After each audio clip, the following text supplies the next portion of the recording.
komportable sa ganitong spot because we all know these are champions. These are born to be grand finalists. But now, only one will remain and one will still crawl back papunta sa M7 Finals. Sabi nga ni Kiboy, it doesn't matter if upper bracket, lower bracket man ang match. Kasi at the end of this tournament, isa lang naman na mag-uuwi ng tropeyo na inaasam-asam ng lahat ng teams ngayon.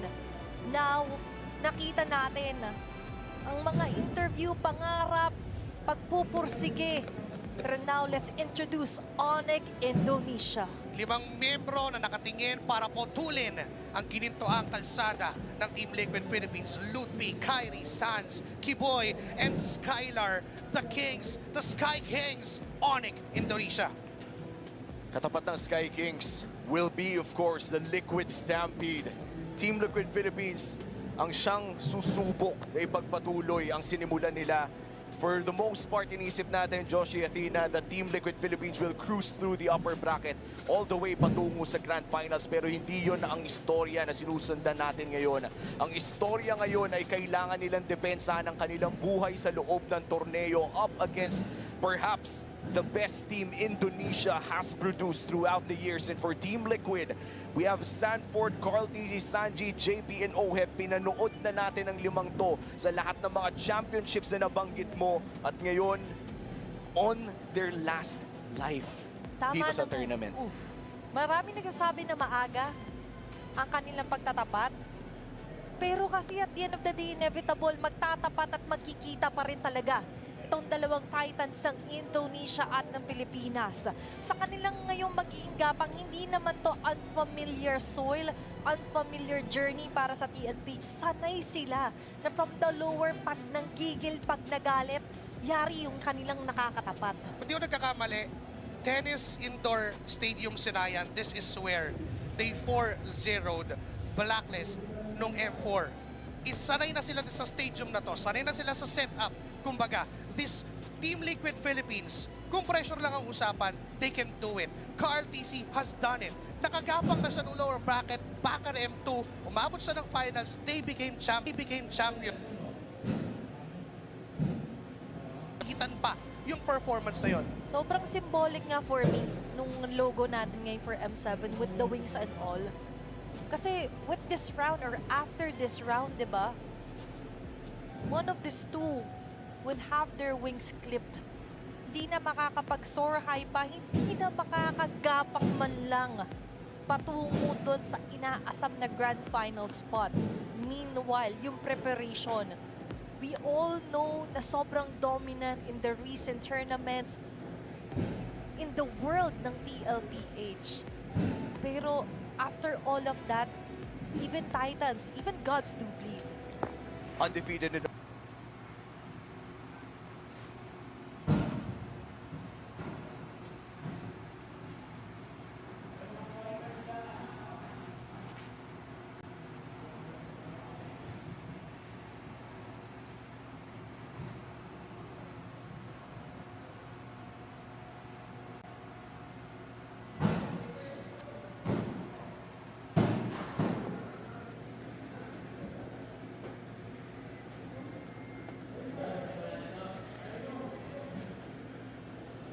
Carl TZ. Na kasama pa niya si Edward na ngayon ay naghihintay na sa susunod na match for the upper bracket. All of these players have their history with M-Series. And as Athena said, the moment na matalo sila dito sa lower bracket na to, the wings will be clipped, the story will be finished, at ang bawi mo nito ay MSC na muli. Sobrang poetic pa nga kung titignan kasi they suffered the same fate. Parehas silang natalo nung tinalo nila sa kanilang rehiyon. Onic Indonesia lost to Alter Ego. They went down the lower bracket. Team Liquid Philippines, natalo sila ng Aurora PH, whom they dominated 4-0 in MPL Season 16. Nilaglag sila sa lower bracket. Sobrang poetic pa na sila pa yung magtatagpo ngayon. Dito mismo, sa unang laban, sa pangalawang laban na technically sa knockout stage, laglagan na agad. Buhay na agad ang nakasalalay. At dito malalaman na rin natin kung ano nga bang unang mapa for the sizzling match. It's going to be the dangerous grass para sa Game 1 ng Onic ID and TLPH. Na Wow. by the way, ay blue side, rekta agad. Sora first pick. So I can say, 80% this could be an OHEB hero, knowing na wala na rin yung Claude. May Ilalaban percentage. nila, nakunin na agad yung Sora on the gold lane. Now, I am expecting a Hilda from JP, Dangerous Grass to. Hilda or even Gatot Kacha, isa yun sa mga favorite niya talaga na dalhin. Knowing na wala ng Eve, wala ng Joshin, Farsa is on contention, Valentina as well, pero hindi na magsasayang si Coach Adi ng oras. Kukunin niya yung Yison Shin together with a Chichi. It's somewhat of a Kyrie specialty rin dito. Pero yung CC Prayo din dito, Umi, ay for me, quite surprising. Ang aga nito para sa Onic ID. I mean, on international stages, kapag hindi komportable si Lutpi sa kahit anong ibang hero, it's always going to be the CC para kay Lutpi. Isa yan sa mga talagang inaabangan na hero kapag si Lutpi yung pinag-uusapan. If you're up against the Apex Predator, Sanford, pakiramdam ko kakapit ka talaga sa best hero mo. Aha. And, okay, may Yuzong pa pala. Ay, di, binan. Tinanggal. First ban agad ng Onic, that's a respect for the Apex Predator. That's the Farsa we've been talking to. Oh! And Let's go. kapag ganito ang mga bitawan ng draft ni Coach RC at ni Coach TikTok, si Carlito na ang nagsabi niyan, Coach, bigay mo sa akin yung lance. Dispel something cooking eh. May kumukulo na ulit dito. Pero looking at their fandom war, sa kung kamusta nga ba ang pulso ng masa, of course, we could see na ngayon ay medyo dominating talaga ang Sonics when it comes to the voting. Pero nagugulat ako, hindi humabol. Halos makakalahati, mapupushback na ulit pabalik ng cavalry.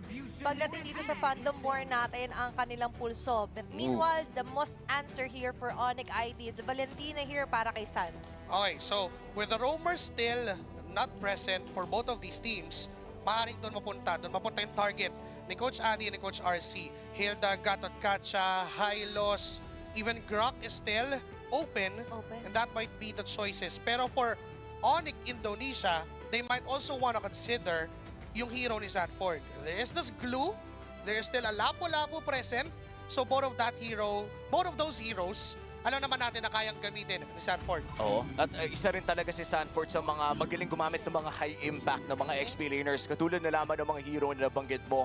At dahil dyan, kung magtatanggal sila ng mga, well, baliktad, low impact XP laners, katulad na lamang ng Uranus. And when I say low impact, hindi naman ibig sabihin nito yung wala siyang naiaambag. Kung hindi siya yung big ultimate type of XP laner. Ito yung may constant threat around the map. Pakiramdam ko if you're Onic Indonesia, tinatanggalan mo lang talaga ng option si Sanford dito because Uranus is one of those answers na kapag may CC siyang kalaban, medyo masaya pa siya na minamasaya siya ng yo-yo. Tama naman. Parang you would want to somehow limit yung mas high na version ni Sanford. Oo. Diba? Kung paggalit nga siya, ang hirap na eh. Paano pa kung pagka mas pinadali mo yung match-up ng hero niya onto a CC now? Blocking out the Glock as well here para sa TLPH. Ang ganda tong see-through actually kasi yan yung isa sa tinitingnan ko sanang combos with the Valentina that could combo with the copied Feathered Earthstrike here para kay Sans. Now, for Onic ID, they could still continue to ban out a hero here para kay Sanford. Yung mga likes of the Esmeralda rin at Blue ay posibleng matanggal. Yung Lapu-Lapu nga, isa pa yan eh. Kasi even though na-nerf yung Lapu-Lapu, it's just 10 seconds or 9 seconds na ultimate cooldown yung natanggal sa Lapu-Lapu. And still, nandun pa rin yung impact, yung kayang gawin ng Lapu-Lapu. Of course, kung gamit man siya ni Sanford. That Phobius also, dahil din naman na sobrang daming mobile heroes, sobrang daming dashing heroes for Onic Indonesia, si Kyrie, pag nakahawak ng Phobius si Sanford dito, hindi gagalaw si Kyrie. Laging nandun lang sa harap si Sanford. And even this Valentina. Yes. So, mas pipiliin ng Onic Indonesia na lumaban sa Lapu-Lapu or even Glue. Number 1 kasi yun para kay Kyrie na makagalaw muna siya sa mapa. Yes. Don't let anyone near him muna. It's all protect for Kyrie. So ngayon na nakikita or nababasa natin sa draft for Onic ID. Now for TLPH, they could try and limit the gold lane here for Skylar. Even rumor pala para kay Kiboy. No, and sa totoo lang, hindi pa nga natin sure kung mapupunta kay OHEB tong itong Sora, no? So baka nag-overthink dito si Coach Adi by taking away so many XP laner picks. may chance pa rin na biglang mag-swerve ang Team Liquid. Kumuha sila ng ibang gold lane and suddenly put this Sora onto the hands of Sanford. Wow. Meron din namang choice ang side ng Onic na ilagay sa XP lane itong Valentina and put the CC in the gold lane kung sakali lang naman. So in terms of options, parehas magaling yung setup ng coaches natin dito. Expected from the top teams of the world. Pero ngayon na lumalabas na yung last 2 picks ng Team Liquid, dito na natin malalaman kung saan nga ba mapupunta itong Sora na to. What if magkagulo-gulo na? Biglang itong Hilda, Gold, bigla yung Valentina, lagay sa XPCC. May ganun na rin biglang tumatakbo sa isip natin because of the last match. Pero ngayon for TLPH, locking it Esmeralda in the choke.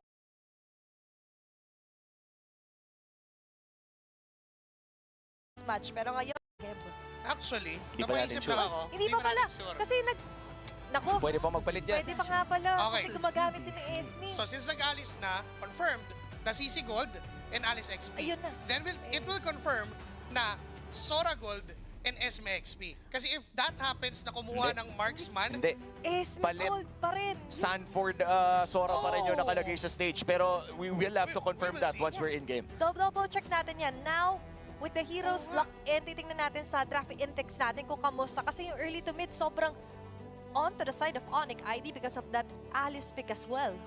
Ibang klase din kasi yung sustain talaga na binibigay. In terms of self-sustain, pare, sobrang taba ng mga heroes dito ng side ng Onic Indonesia. Ang dami nilang self-heal. And now we see, finally locked in. It's a Hoeb with the Esmeralda here for the first game's elimination match. Let's see who will get the first blood. Dahil sa ngayon, maglalaban muna ang Onic Indonesia and Philippines' finest Team Liquid Philippines. First game of this best of 5 series. Kung nakakita tayo ng 3 games para sa pinakauna nating serye, isa ito sa mga hinihiling ng mga madla na tumagal talaga. Pero syempre, kung Team Philippines ka, kung manalo ng Game 1, gusto mong 3 games straight na yan. gusto mo dire-diretsuin na. And yun din yung plano kasi si JP and even Sanji, nauna na sa pokes doon sa middle lane. They were able to bring down Sans onto 40% HP na paggamit na ng heal.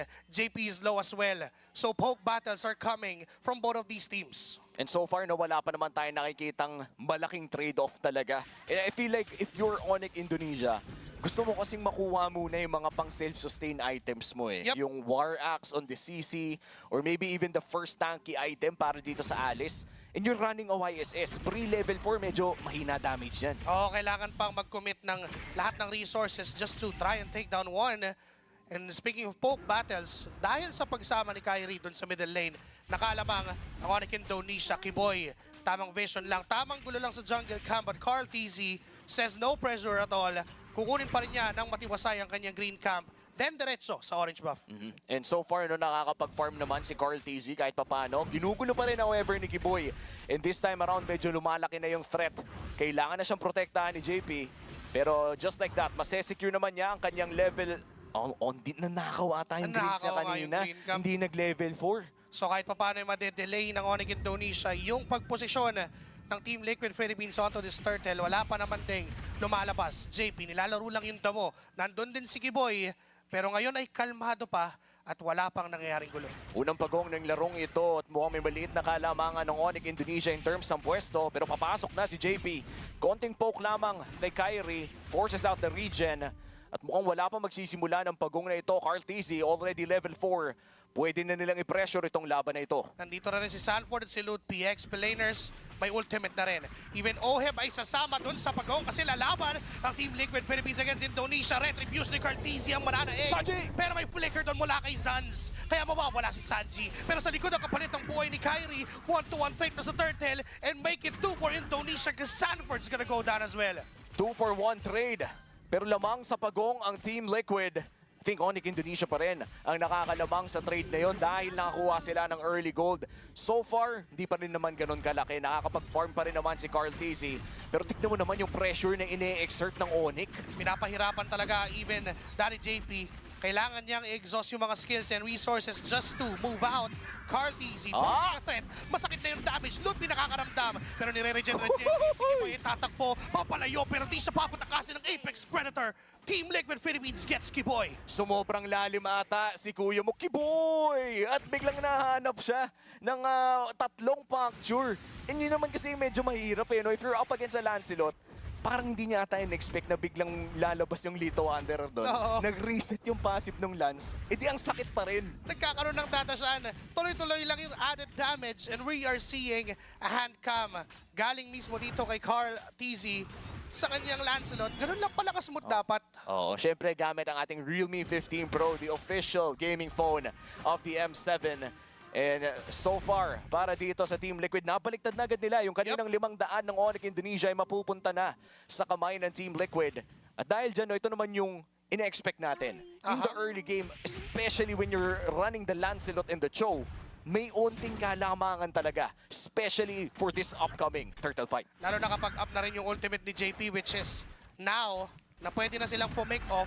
Meron din silang early damage courtesy of Sanji's Farsa.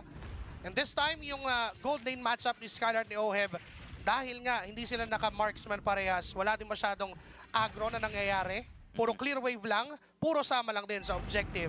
Mauuna si JP sa pwesto, nandun si Kiboy sa may pixel brush. Kita rin naman siya ni JP, alam na nandyan. Kyrie ay papwesto na rin, Loot P ay kasama na nila. Sans mag-clear ng middle lane at mukhang ito na naman yung matinding laban. Oo, JP na ngayon ang kakalabit ng pangalawang pagong pero si Oheb ang kanilang nahanap. Makaka-ulti naman palayo pero yung burst ay nariyan na. JP with a kick. Flicker C, paano manggagaling sa JP pero si Skylar ay buhay pa rin. Pero may ipit nga lang si Sans doon sa process ni Loot P. Hinahabol pa rin si Carl TZ. JP is low but Sanford will find Kiboy. Mamamatay nga lang din siya. That's 2-1. Indonesia has the lead. At mukhang itutuloy pa ng Onic Indonesia ang turtle na ito. Maganda ang numero para sa side ng Onic. Kaya naman mukhang ibibigay nito ng Team Liquid Philippines. Hahanap na lang ng trade sa ibang parte ng mapa. That's the second turtle secured para kay Kyrie. Si Sanji medyo madedelikado. Pero masyado ng pogi, tol. Binigyan ka tuloy. Akala ko sobrang tapang niya doon na mag-ulti sa gitna ng laban. Pero alam niya, calculated niya yung damage output. He was able to take down Kyrie na kahit pa nakuha nila yung turtle, medyo na even out, but JP goes down as well sa kamay ni Kiboy at Sans. Nandiyan si Sanford with a Thunder ultimate. Di na papatay, di na papatakasin pa itong si Sans. Mamamatay na lang ng biglain with that. Hawak ulit ng Liquid yung kalamangan.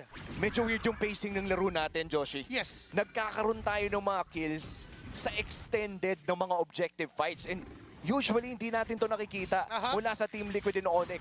So pakiramdam ko may ibang nangyayari. Dahil habang nagsasalita tayo, may babagsak si Skylar. Ilista mo na yan. Balik na tayo sa laro. Hindi ba? Hindi natin i-expect na gano'n na pala yung damage. With one falling star muna na feathered airstrike, they were able to get Skylar on the process. Remember, hindi naman din gano'n kadaling humuli ng isang CC. Nung tumama yung Curse of Crow, enough na pala yun para patayin nila ang isang CC. So nakakatakot yung damage output. And again, they slided into this turret at makukuha nila ng madalian lang. You know, if I'm being honest, nagugulat ako sa damage ni Sanji. Yep. Alam kong naka-lethal ignition siya, but for a Farsa na naka-glowing one pa lang, na nababurst yung CC, parang minsan lang makita nun. Sipa mo lang kay natin JP. Sige ba yung naging target at hindi na pinatagal pa? Ilang segundo lang ang kinailangan para patayin si Kiboy. Tatlong feathered airstrike yung tumama. Sobrang kalkulado. At Sanford naman ngayon ang gagawa ng play. Loot P looking for a way out. Blood Gleam hindi niya kakagatin. At sobrang daming mga nangyayaring fights all across the map. 15 seconds bago lumabas ang ating panghuling pagong. Ayaw tigilan ni Loot P si Sanford. Up, flicker gamit ni Sanford para makatakas doon sa Mountain Shocker. JP humahanda na naman ng sipa. Pero nanakot lang kasi wala pa naman talaga siyang sipa at all. Oo, at mukhang si Loot P na naman ang magbibigay ng daan para sa Onic Indonesia. Pero bigla siyang binurst ng feathered airstrike. Nung nakita ni Sanji, sige, bigyan na. Tapos nandiyan pa si JP para sumipa na. Itong Robinson ginamit, may flicker pa. Pero wala siyang tatamaan. JP may ipit sa kamay ni Kiboy. Mawawalang isang miyembro ng Team Liquid. Pero si Sansa may kinopyang Thunder Ultimate ay hindi gagana sa harap mismo ni Oheb. Mapapatay siya in Carl TZ. Bigla na lang kumuha ng pagong. 2 out of 3 turtles ang nisecure ni Carl Tizzy habang nagkapalitan ng dalawang katawan ng Team Liquid and Onic ID. Lamang ng 2,000 ang Team Liquid. And this is very surprising kasi dikit ang ating kill score pare.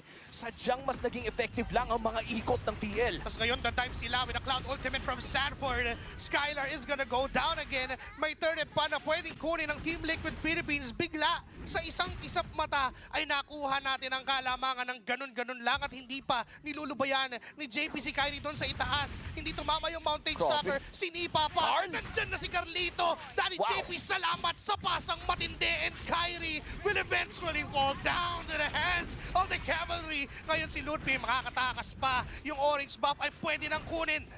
At napakadaming nakuha ng Team Liquid Philippines doon. Orange buff, katawanan ng jungler. At bukod pa dyan, ibig sabihin sa invade na gumana ay meron pang 2 natitirang buff ang Team Liquid sa sarili nilang jungle at ayaw pa nga nilang hawakan. Gusto pa nilang pasukin tong mid. And even yung turret doon sa gitna ay gusto kong basagin. Pero makakadepensa ang Onic Indonesia. Sanford committing that ultimate just to remove out of the situation.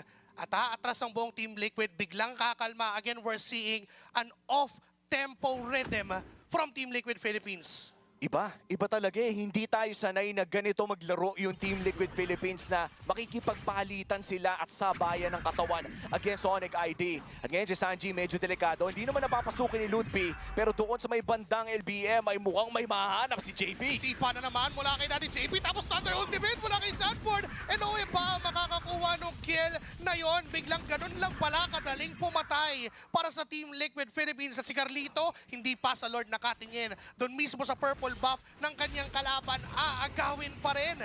And look at the level gap pare, 3 levels na ang lamang at mukhang makakaisa pa nga dito sa mid. Ludpi goes down plus the turret dito sa mid. The landslide from Team Liquid ay hindi na makakontrol ng Onic ID. Recta Lord pa. 3 objectives ng tuloy-tuloy ang kinuha ng Team Liquid. Na para bang planado lahat ng dadaanan, na alam lahat yung magiging resulta ng mga laban, cause Team Liquid Philippines will get this Lord as free as they can. And now, they're pushing Onic Indonesia, invading every jungle camp. Lahat ng lanes dinodomina, hindi nila pinagpapahinga ang Onic Indonesia. At kanina pa walang buff si Kyrie. Napakagandang welcome committee mula sa Team Liquid. Tuwing pumapasok si Kyrie sa sarili niyang jungle ay wala na siyang nadadatnan. Onic Indonesia ngayon na-shutdown ang Sky King, na-shutdown ang kanilang YSS. At isipin mo, game 1 pa lang to. Even Oheb, pinapahirapan niya yung buhay ni Kyrie. Isang talon mula sa Esmeralda, enough to take down 30% ng buhay ni Kyrie. May Lord pa sa ibaba. Hindi pa biglang nagpapahinga o Team Liquid Philippines. Kaso merong failed na si Pagon. Kaso sabi ng Team Liquid, kahit mo mag-fail, hindi namin i-fail this position. Ludwig ay mamamatay din. Double kill for the GOAT of MLBB. Buhay pa rin si Carl TZ. May Lord down middle lane. Sabay-sabay ang mga minion waves. Babasag sa babayan ang plano ng Team Liquid. 2 beses na yon, Ludpi. Nagalit na yung 99.9% ng germs. Pero at least nakadepensa pa rin naman ang Onic Indonesia. Na-burst down yung Lord, na-clear yung mga minion waves, tinigilan din naman ng Team Liquid na pumush, pero anong tigil? Nandito pa si Oheb, nandito pa si Sanji, even Kiboy, nasasaktan siya dun sa damage. Falling Star Moon once again from the Esmeralda. And Carlito, siya na yata yung pipirma, pero si Oheb pa rin makakuha. May TV pang kasama. This is how Team Liquid wants to travel the Golden Road. And for Onic Indonesia, this start, hindi nila in-expect na magiging ganito ka-intense yung ilalabas ng Team Liquid Philippines. Pero as of now, they're still holding on. Buhay pa naman ang mga inhibitor turrets sa side ng Onic Indonesia. Pero mukhang naghahanap sila ng paraan na makagawa ng play. That's the first inhibitor turret. Pumipirma na si Carl sa loob ng kanilang base. Pero bigla papasok si Oheb. The Baby Cakes duo, papasok ng biglaan, tapos bigla rin aalis. Naghihintay lang ng mga minions at pwede nang targetin ulit yung turret sa gitna. Muling kakalma. Pero naghihintay lang ng perfect timing, popping the sentry, Skylar. Makikita niya na nandun si Sanjit nag-aabang, aatras ng full commit ang Team Liquid. 50 seconds pa naman bago lumabas ang susunod at pinakauna, actually pangalawang Lord ng larong ito. Medyo malaki na talaga yung gold lead. And buti na lang no, nakapag-traces out plus retry si Kyrie. That's one of the first few buffs na makukuha niya after ng invades ng Team Liquid. Onic ID, humihinga pa rin sila. They do have the damage coming in from Sands. Pakiramdam ko yun yung pinakakailangan respetuhin. No? If you're Team Liquid Philippines, kailangan nyo lang tignan kung nasaan yung kanilang mage. Pero here comes Onic ID. Wow! Pumasok! Phantom execution in, tapos magugulo. Kiboy ay kamuntik-muntikan. Gano'n, napalakasakit yung damage ng Lancelot ni Carl TZ. 9 seconds in before the Lord. Ni hindi makalabas ang Onic Indonesia sa base nila. nerf na yung Phantom Execution to a huge cooldown ultimate pero ginamit pa rin ni Carl TZ para mag-check ng bush. That's how you know, pare. Alam niya eh, kalkulado na. Sige, di ko naman to gagawin in a span of time. Di ko naman to gagamitin. So ipa-check push ko na lang. Libre na namang makukuha ng Team Liquid Philippines ang objective. And now again, they want to finish this game against Onic Indonesia. With a 10k gold lead, posible nga na kaya na nilang tapusin ito. It would take a spectacular sequence of events para sa Onic Indonesia para makadepensa dito dahil medyo kulang pa sa gamit dito si Skylar. I feel like a well-timed ultimate coming in from Sands na ninakaw na feathered airstrike. Good help defend pero wala na. Flicker sipa para kay Kiboy, tapos biglang nawala na. Parang bulangay si Ludby. Sinasalo yung frontline damage ng Team Liquid Philippines. Kaso nga lang di enough yung sustainability and it's a killing spree for Sanji. 2 men down from Onic Indonesia na hindi pa nga dumarating yung Lord ng Team Liquid. At ngayon ay kumakatok pa rin. Minamayat-maya pa rin ng Team Liquid ang base ng Indonesia. 10 seconds para kay Kiboy, 20 naman para kay Lutpi. Tuloy ang pag-push para dito sa Team Liquid at lumipad na nga rin si Sanji sa harapan nila. Sanford nakahanap ng isa. That's one inhibitor turret down at feathered airstrike na nga rin ni Sanji dito. Gagamitin para mapalayo ang mga kalaban. Tapos pwede tumore pero sumipa si JP. Nakita si Skylar. Wala na naman yung isa. Pero buhay naman na yung iba. Ngayon yung tatlo para dumepensa ay tila kinakaya pa kasi nabuhay na rin si Lutpi. Nandyan ang Onic Indonesia. Uuwi si JP. Babasag ang Team Liquid. Yung 5 miyembro ay buhay pero pipiliin nilang umatras. Disiplina para sa Cavalry. At yung disiplina na to, hindi yung disiplina dahil natakot sila. Disiplinang kalkulado lamang na hindi na nila kailangan ipilit pa. They have better wave management. 3 inhibitor turret na ang nawala.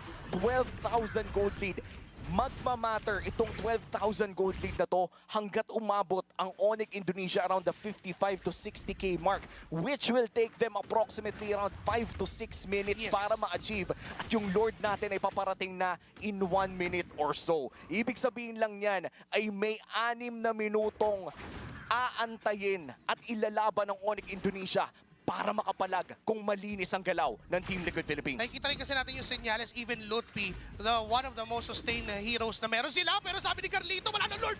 Palag-palag na! Tutumba si Sans sa kamay ng Cavalry. Isusunod nga lang si JP, naging counter kill, 1-to-1. Pero hindi pa tapos. Monster kill na si OM, si Skylar, luman HP na rin. And it's a double kill for Esmeralda. Ngayon si Lutpi na lang at si Kiboy ang natitira, tumalon pa, paloob. Si Lutpi may ipit sa gitna, pinagtutusok, pinagsasayawan ni Carlito ang base ng Indonesia. Ngayon hindi pa tapos kasi mabubuhay pa. Pero airstrike ay ginamit para tuluyan na. Ngayon yung base ay tinamayat-mayat, inuunti-unti dahil ang Team Liquid Philippines handa ng kunin ang Game 1 against Onic Indonesia. A quick, dominant victory mula sa Team Liquid Philippines. Ramdam mo ang intensity na dala nila. Kung di ka pa kinilig sa Game 1 na yon, ay ewan ko na lang kung ano bang kailangan para pakiligin ang ating mga kapwa-kababayan na nanonood ngayon. That's a first blood, a first point win para sa Team Liquid Philippines. This is a best of 5 series. They need 2 more to ensure their survival dito sa lower bracket. Meanwhile, para sa Onic Indonesia, nung una nakakasabay, nung una nakakalito. Oo. Dahil sobra yung bigayan agad when it comes to the kills. On to the 8-minute mark, nagbago lahat, Joshi Kicks. Parang, alam mo yung slow lang yung takbo ng laban, nagkakaroon ng palitan. But then again, biglang bumulusok na lang up to a 3k gold lead for Team Liquid. And after nun, hindi na nawala yun, dire-diretso na lang. Wala na kang sinasanto yung Team Liquid kasi si Oheb, alam niyang wala rin purpose sa kanya, pasok lang siya ng pasok. Kahit si Lutpi, kahit gaano kakunat, binubura lang ng Team Liquid. That just shows kung gaano kalaki yung gap kung gaano kalaki yung lamang. Feeling ko mapapagalita pa nga mamaya si Oheb after this game. Tumipi muna bago tinapos yung tower. Doon ang Onic IDO Oheb. Alam ko na, nape-predict ko na ang mga pwede sabihin sa'yo. Pero Warning number 1. warning number 1 pa lang naman yan. Okay, verbal warning pa lang. Oo. Pero importante ay yung puntos na secure naman dito ng TLPH. Parang roller coaster yung umpisa, no?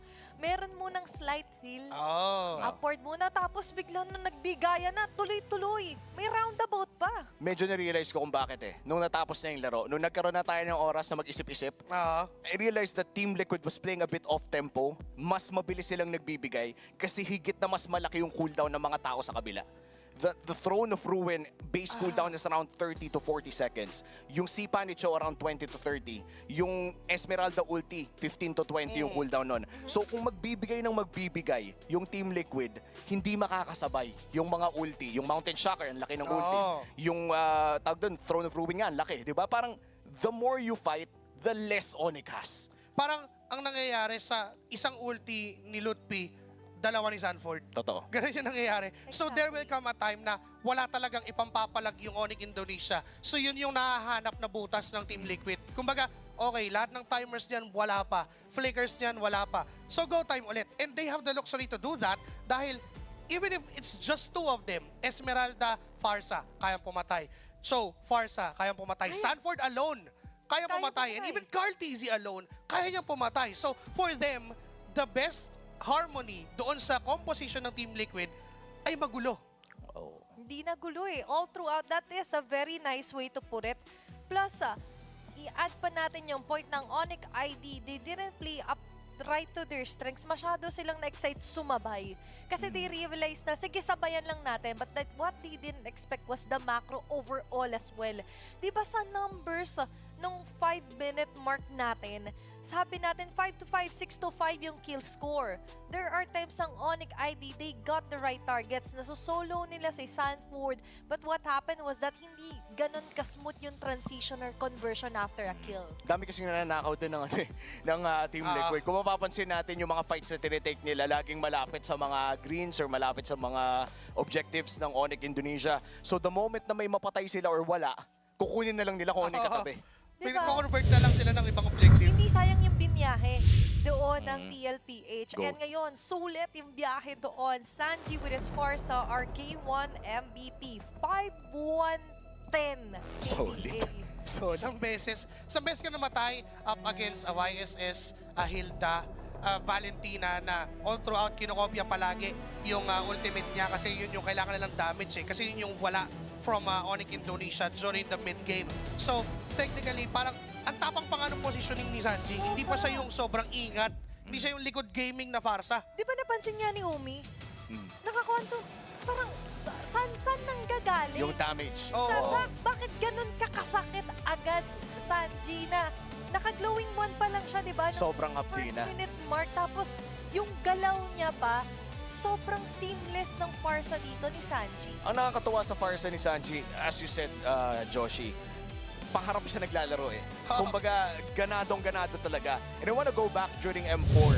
Ang madalas na nilalaro dito ni Sanji would be the Kadita, a close-range mage. And pakiramdam ko parang Sanji plays Farsa like Kadita Oo na. Normally, kung ako yung naglalaro ng Farsa, kung tayo naglalaro, pag may nakikita tayong papalapit sa atin, wings by wings out. Ang ginagawa ni Sanji... Ulti muna.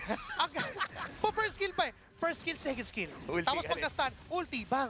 Bang, hanggat walang lumalapit sa akin, hindi ako lilipad. O di nga hanggat hindi ako dumudugo, hindi ako nililipad. Tsaka minsan ginagamit yung lipad pang follow up. Hindi para pang-engage. iligtas yung sarili niya. Kasi knows, after the wings, parang may extra shield na nga siya. Kunat mo na nga, may mga taga-protect ka pang kuya dito, although magkakaedad sila, pero you get the point.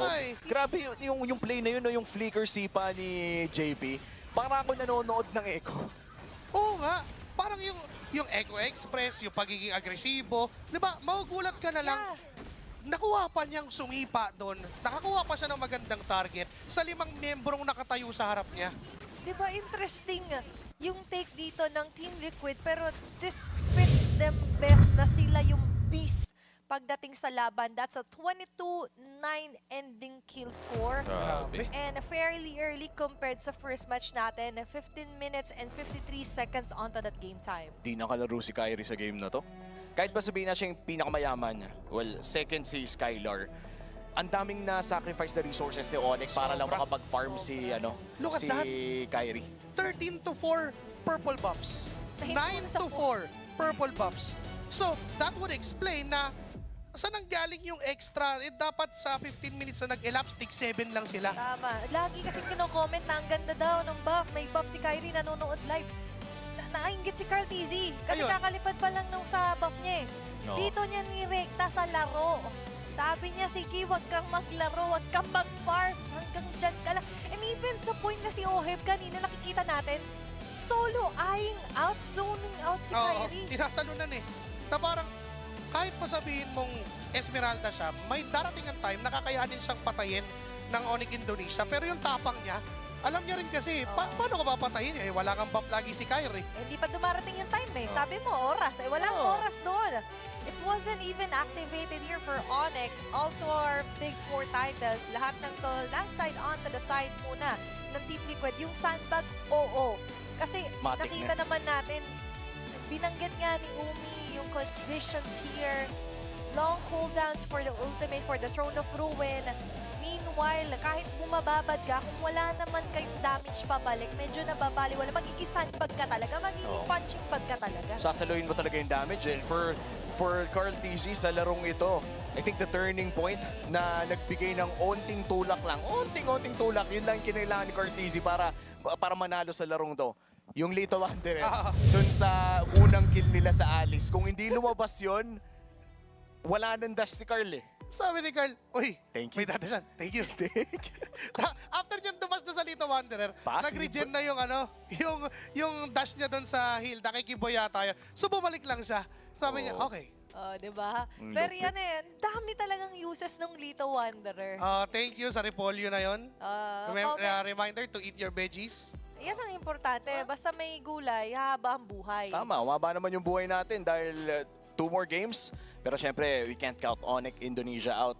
Ang prediction ko nga dito, 3-0 Onic Indonesia eh. Hindi lang dinabas sa screen, hindi ko alam kung ba't di nilabas eh. Para daw masabi mo. Para masabi ko, prediction ko, 3-0 Onic Indonesia. Salamat. Ano nga yung pinag-usapan natin? Terima Sergio Makasi. Ako sinta. Ako Sinta Onic Indonesia.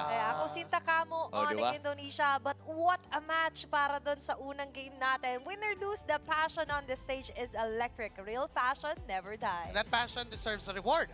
Here's yours. Be one of the first 100 to correctly predict the M7 champion on our page and you 100% win 1,200 MOBB diamonds. Enough na yan para kumuha ng isang legend skin. At hindi lang yan, for the ultimate glory, make that prediction, get your Realme 15 Pro, and you could win it for free. Your move. Full your passion, claim your reward. You play, we carry Realme 15 Pro M7 official gaming phone. At hindi lang yan, you know in Mobile Legends, every big play starts with the same way, with the small moves that matter. I agree. Those early rotations, the itemizations you plan out, even the skin you buy na pampatagdag ng angas, those little choices set everything in motion. And when those moments hit, you want nothing slowing you down. Your in-game purchases has to be staying fast and secure to keep your game in rhythm, in-game and beyond. All brought to you by the official payment partner of the M7 World Championship, Visa. Visa, be the champion you want to be. And eventually, may mga kampiyon din tayong makikilala dito sa pag-usbong ng M7 at tuloy-tuloy lang ang grind nila patungo sa taas. Literal, the grind continues. MRO, the tournament for everyone, is back for Season 5. It's as accessible and flexible as ever, but this year, mas marami pang updates. MRO now supports hero power gains. The higher your weekly champion rank, the more hero power you earn from your victories. You can also team up with your friends, form a 5-player esports team, and compete for exclusive team honors. And the rewards, sulit kahit win or lose. Earn MRO coins to exchange for permanent skins, exclusive avatar borders, and more. Rack up those weekly championships to qualify for the championship. Win even bigger rewards and show the world what you're made of. We hope MRO gives you an incredible experience and keeps the M7 passion alive. Yan yung mga making ng isang pro player eh. Yan yung mga nakakapagpa-pursue at mga nagsasabi na passion talagang labanan. Tsaka ang saya nito, no, kahit sabihin natin hindi mo gusto talagang mag all the way sa esports, yung magkaroon friendly para sa mga beginners and all the way sa mga talagang give na give sa mga esports natin na larangan sa ML. Alam mo, ang dami ko nakikilala kapag lalo na pag may mga barangay events tayo. Oo. Ayun. Dami pa rin mga na-overwhelm ako sa dami pa rin ng mga hopefuls na nagsasabing, bossing, gusto ko pa rin maging pro player, pangarap ko pa rin. And isa lang lagi sinasabi natin na ituloy mo lang yung pangarap mo. Pero, syempre, kapag estudyante ka, tapusin mo pag-aaral mo. Ayan yung magagandang chances na pwede lang i-grab while studying, di ba? Oo. Na at best, yung mga tropa mo, classmate mo, ay pwede mong yayain para sumali. Or pwede rin naman yung mga pinsan mo. May mga ilan nga tayong players na magpipinsan, magkaka-team. Sila No. Ogwen, Tsaka yung mga magkakapatid din, meron din Oo. natin na parang si Ben at si Ken, MDL. Oo. Pero magkapatid sila, magkalaban Magkaibang sila. magkalaban nga lang, di ba? May kwento daw doon, di ba? Sabay naman sila nag-try out. Pero Oo. sa mabuting palad naman, may natanggap naman isa sa kanila. Oo, tas Meanwhile, yung yung- isa, Nasa Nagtayo ibang, sa ibang team. ibang team. At sa Singapore yon actually, nag-participate yon si Ven Ven. yata. Oo. Diba? For Team Evil. Oo. Diba? May kanya-kanya talaga tayong journey sa buhay. At yung sa kanya, napunta siya sa Singapore, na-beat niya pa ang ever dominant na Team Flash doon. grabe, no? Imaginein mo yung journeys talaga ng mga tao para sa pangarap nila. Kaya nakakatawa sumuporta eh. Kahit sinong sinusuportahan mo, mapa Onic man or TLPH, kahit sino sa M7, ang sarap lang sumuporta ng favorite mong team. At masaya rin para malaman kung ano yung kanilang mga pinagdadaanan, ano nga ba yung mga naging paghahanda, even the journey sa pagpasok nila, starting from the wild card, the Swiss stage, at ngayon on to the knockout stages. Kaya naman para malaman natin yan, sabay-sabay nating panoorin ito.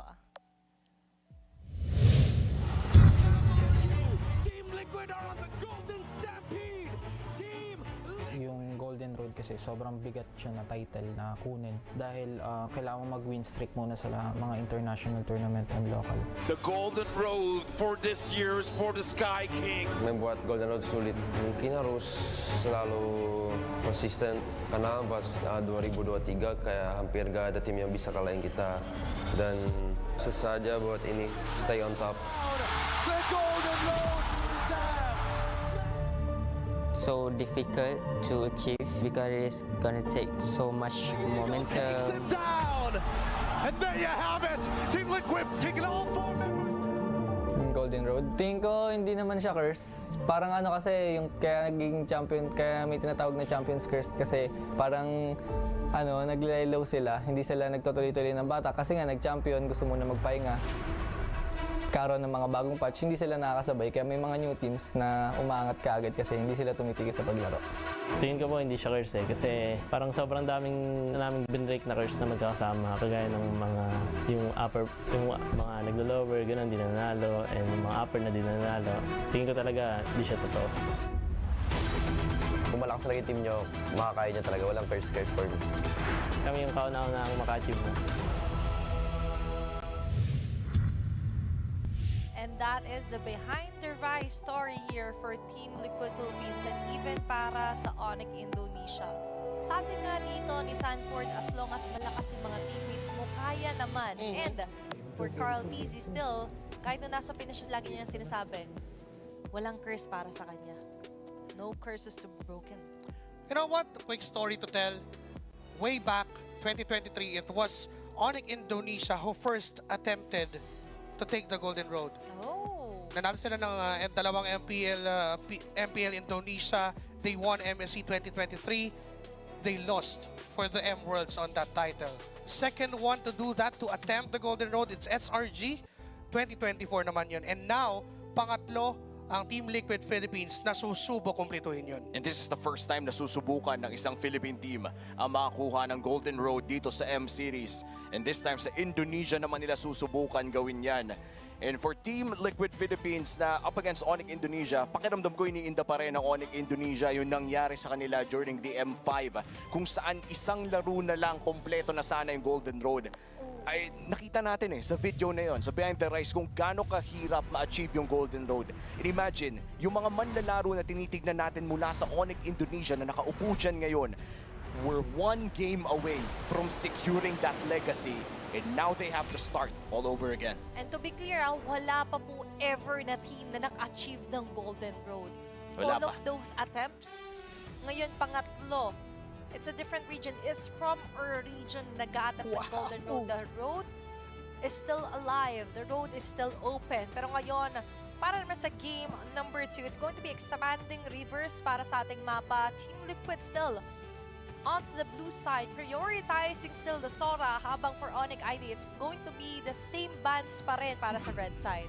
Ang nakakatakot dito, hindi mo na alam kung XP pa to or gold. Kasi nakita mo na kayang laruin ni Sanford. Pero napakatalinong response mula sa Onic, taking the Cho and Farsa, dalawa sa nagpagana sa composition ng Team Liquid kanina. Saka tingin ko na sila dito na uunahin eh. Personally think na deny na rin to. Kasi if ever man kukuha ulit sila ng YSS +1, automatic kukunin ng Team Liquid yung Farsa and that Lancelot once more. And now, may idea ngayon si Carl TZ. Teka, mainit yung Lancelot ko. Coach, bigay mo kaya sa akin isa pa. Pero may naglalaban na eh. What if tayo yung mag-Eason Shin ngayon? There you go. Nanalo yung, parang ang tingin ko dyan, si Coach RC nagsabi YSS ka. Tapos si Carlito pinipilit niya yung Lancelot. Yep. Nanalo si Coach RC do. And, Ibahin ko yung kwento mo ng konti, Joshi. Feeling ko, planado tong YSS Louie. planado. Feeling kasi, when we look at the YSS Louie, historically speaking, isa to sa ginagamit talaga ng TL Philippines kapag gusto nila mangmando ng macro. Hindi sila nakikipaglaban ng micro dito eh. Parang overall map awareness ang kailangan mo if you're Onic Indonesia ngayon. May iba't ibang version, pero blossom their drafts. Different coaches nang nagdaan, pero all of them, binibigyan talaga ng credits. Lagi si Carl TC, di ba? And now for this draft alone, parang ako yung na-threaten for Onic Indonesia kahit na nakuha nila yung Farsa show because of this Louie pick by TLPH. Mukhang sila na naman yung mag-adjust ng buong tempo ng laro. Tapos sabay ba ng Valentina dito para di nyo magamit sa ibang lane? Solid ban pa rin eh, no? Yeah. Ang pa rin, ang naman dito, ang nakikita kong story, Ano XP na tong Sora. Dahil sa pagbaba ng Valentina. Kahit pa sabihin mo may Farsa na, ang gustong gawin ng Team Liquid, i-trap ngayon ang Onic Indonesia na hindi, mag-XP Sora kami. Tapos may chance silang lumiko mamaya. Pinipilit, no? And yung liko na yun, iniisip ko eh, gumagana din ba yung ulti ni Nathan sa Louie ulti? I don't think so. Mapuputol. Hindi nila magagawa yung forbidden na hindi siya mapuputol. So sadly, na-limit yung macro options dahil wala ring Claude on the side of Team Liquid Philippines. Wala na kasi iba nakakagawa nun eh. It's either, kung mag-gold lane Harley si Oheb, pwede pa. Pero kabaliwan na yun. I don't recommend. Hindi natin marirekomenda yun. Huwag mong subukan, OF. Okay. hindi pa napapatunayan yan at mukhang hindi gagana. Kung ako lang naman, okay na Oheb yung may TP tayo bago matapos yung laban. May verbal warning na nung una. Pero sa ngayon, it's also a warning to Onic Indonesia, even banning out the Esmeralda here para sa TLPH. Ngayon may konting threat onto the XP dahil nga sabi mo, may liko yung Sora, may liko sa XP. Ngayon, dito lalabas yung Uranus para sa side lane ng Onic ID. Tapos biglang naglapo Hilda. Biglang liko. And hindi pa tayo sure. This lapo-lapo can be played onto the gold lane. Oo, I think nung MPL Philippines, pinakita rin ito tinuno siya mula sa Twisted Minds. Tingin ko gold lane to. Ako din feeling ko, I have a feeling na gold lane labo-labo to. Yung tapang ni Orkan sa Esmeralda, parang kailangan ituloy eh. What better way na pwedeng gumanon, pero hindi. sakal, ayan. Lumipat. Okay. Last change, and Freya, by the way po, ang magiging last pick here para sa red side ng Onic Indonesia. Ngayon, let's talk about the Sora na ngayon naman ay mapupunta sa gold lane. Nagkaroon tayo ng tanong onto that pick and pass, pero para sa Joshua Cake, what fits Sora the best? Is it the XP or the gold? Dito sa specific matchup na to, you would put that on the gold lane talaga. Kasi knowing na expanding rivers, tumataas talaga yung emergence ng fighter gold lane since dahil dun sa flowing river, mas mabilis na nakakasama dun sa mga team fights. So you would put that Sora to the gold lane Tapos bibigyan mo ngayon si Sanford ng lapo-lapo na kayang mag-dive solo sa backlines. And ang trabaho niya, yung Farsa. And with that, mabibigyan ba muli dito ng TLPH ng isang solido na dominant fight dito ang Onic Indonesia as we move forward on to our second game. Still elimination match. TLPH ngayon na may unang puntos naghahabol ng dalawa pa para makasurvive sa M7. At malalaman na nga natin kung match point na ba after this game number 2 o guaranteed game 4 ba kung manalo ang Onic Indonesia. And so far, ito na rin yung isa sa mga heroes na alam nating komportable gamitin ni Lutpi. Yung mga mahilig lang mang-irita doon sa likod. And for Onic Indonesia in this game number 2, feeling ko mas confident sila. No? Now that they have the Farsa and the Cho, hindi na nila pwedeng ma-expect yung ginawa ng Team Liquid sa kanila kanina. And ano din nandun na rin yung early firepower for Onic Indonesia. Pakuha lang nila yung ultimates or even just level 3 pag buo na yung combo ng Farsa. Pero ganun kasi yung nangyayari, nai-interrupt lagi nung galaw because of that Louie and the Hilda mula dito kay Daddy JP. So kung ano man yung movement na gustong gawin ng Onic Indonesia sa mapa, lahat yon hindi natutuloy dahil sa ginagawa ng dalawa. Oo, tsaka medyo mahirap din ata pala mag-Freya and Leomord against si Louie, no?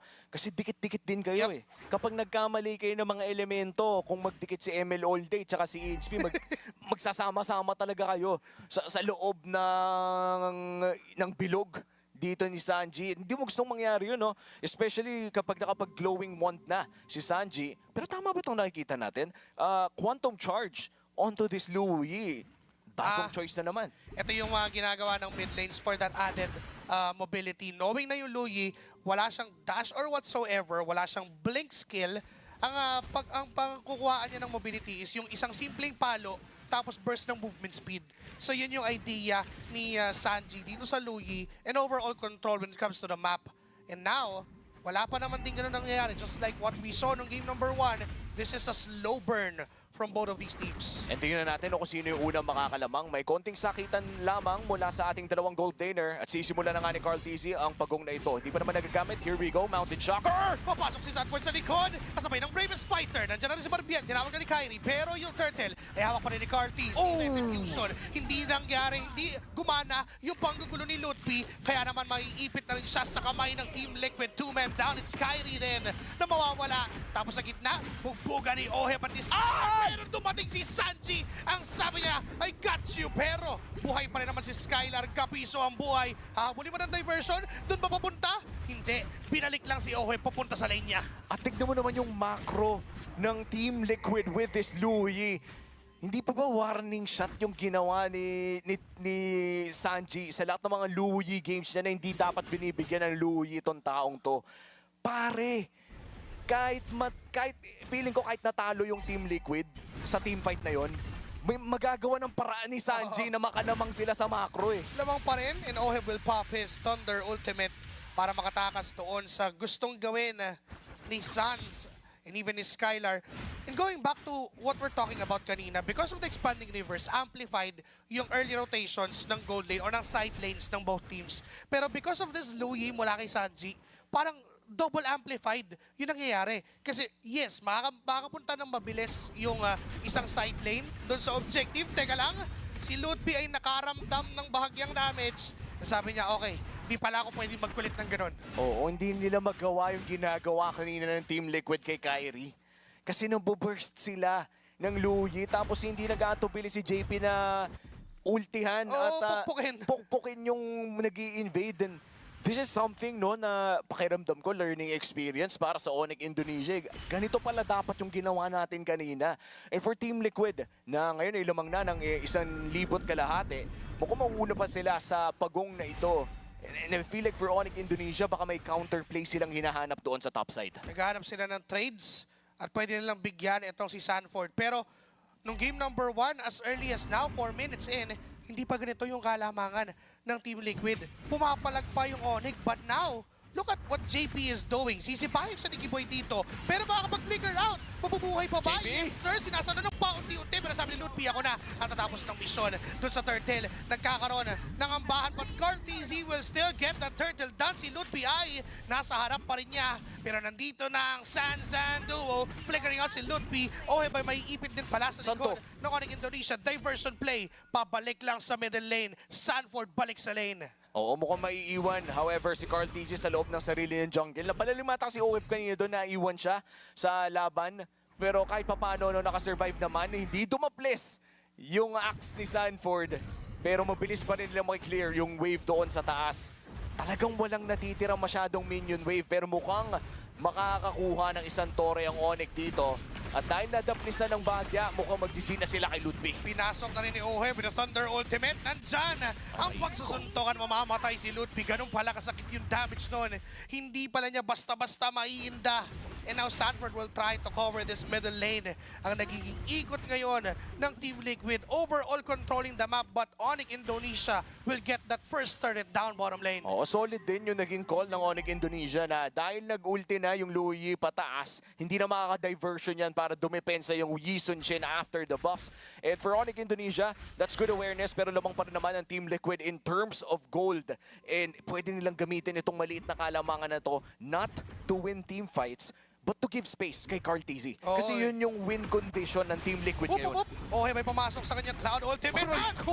Babagsak bigla si Sans. May sipa bang gustuin si Kiboy, pero hindi niya magagawa dahil babagsak na rin siya agad-agad. Look at Sanford!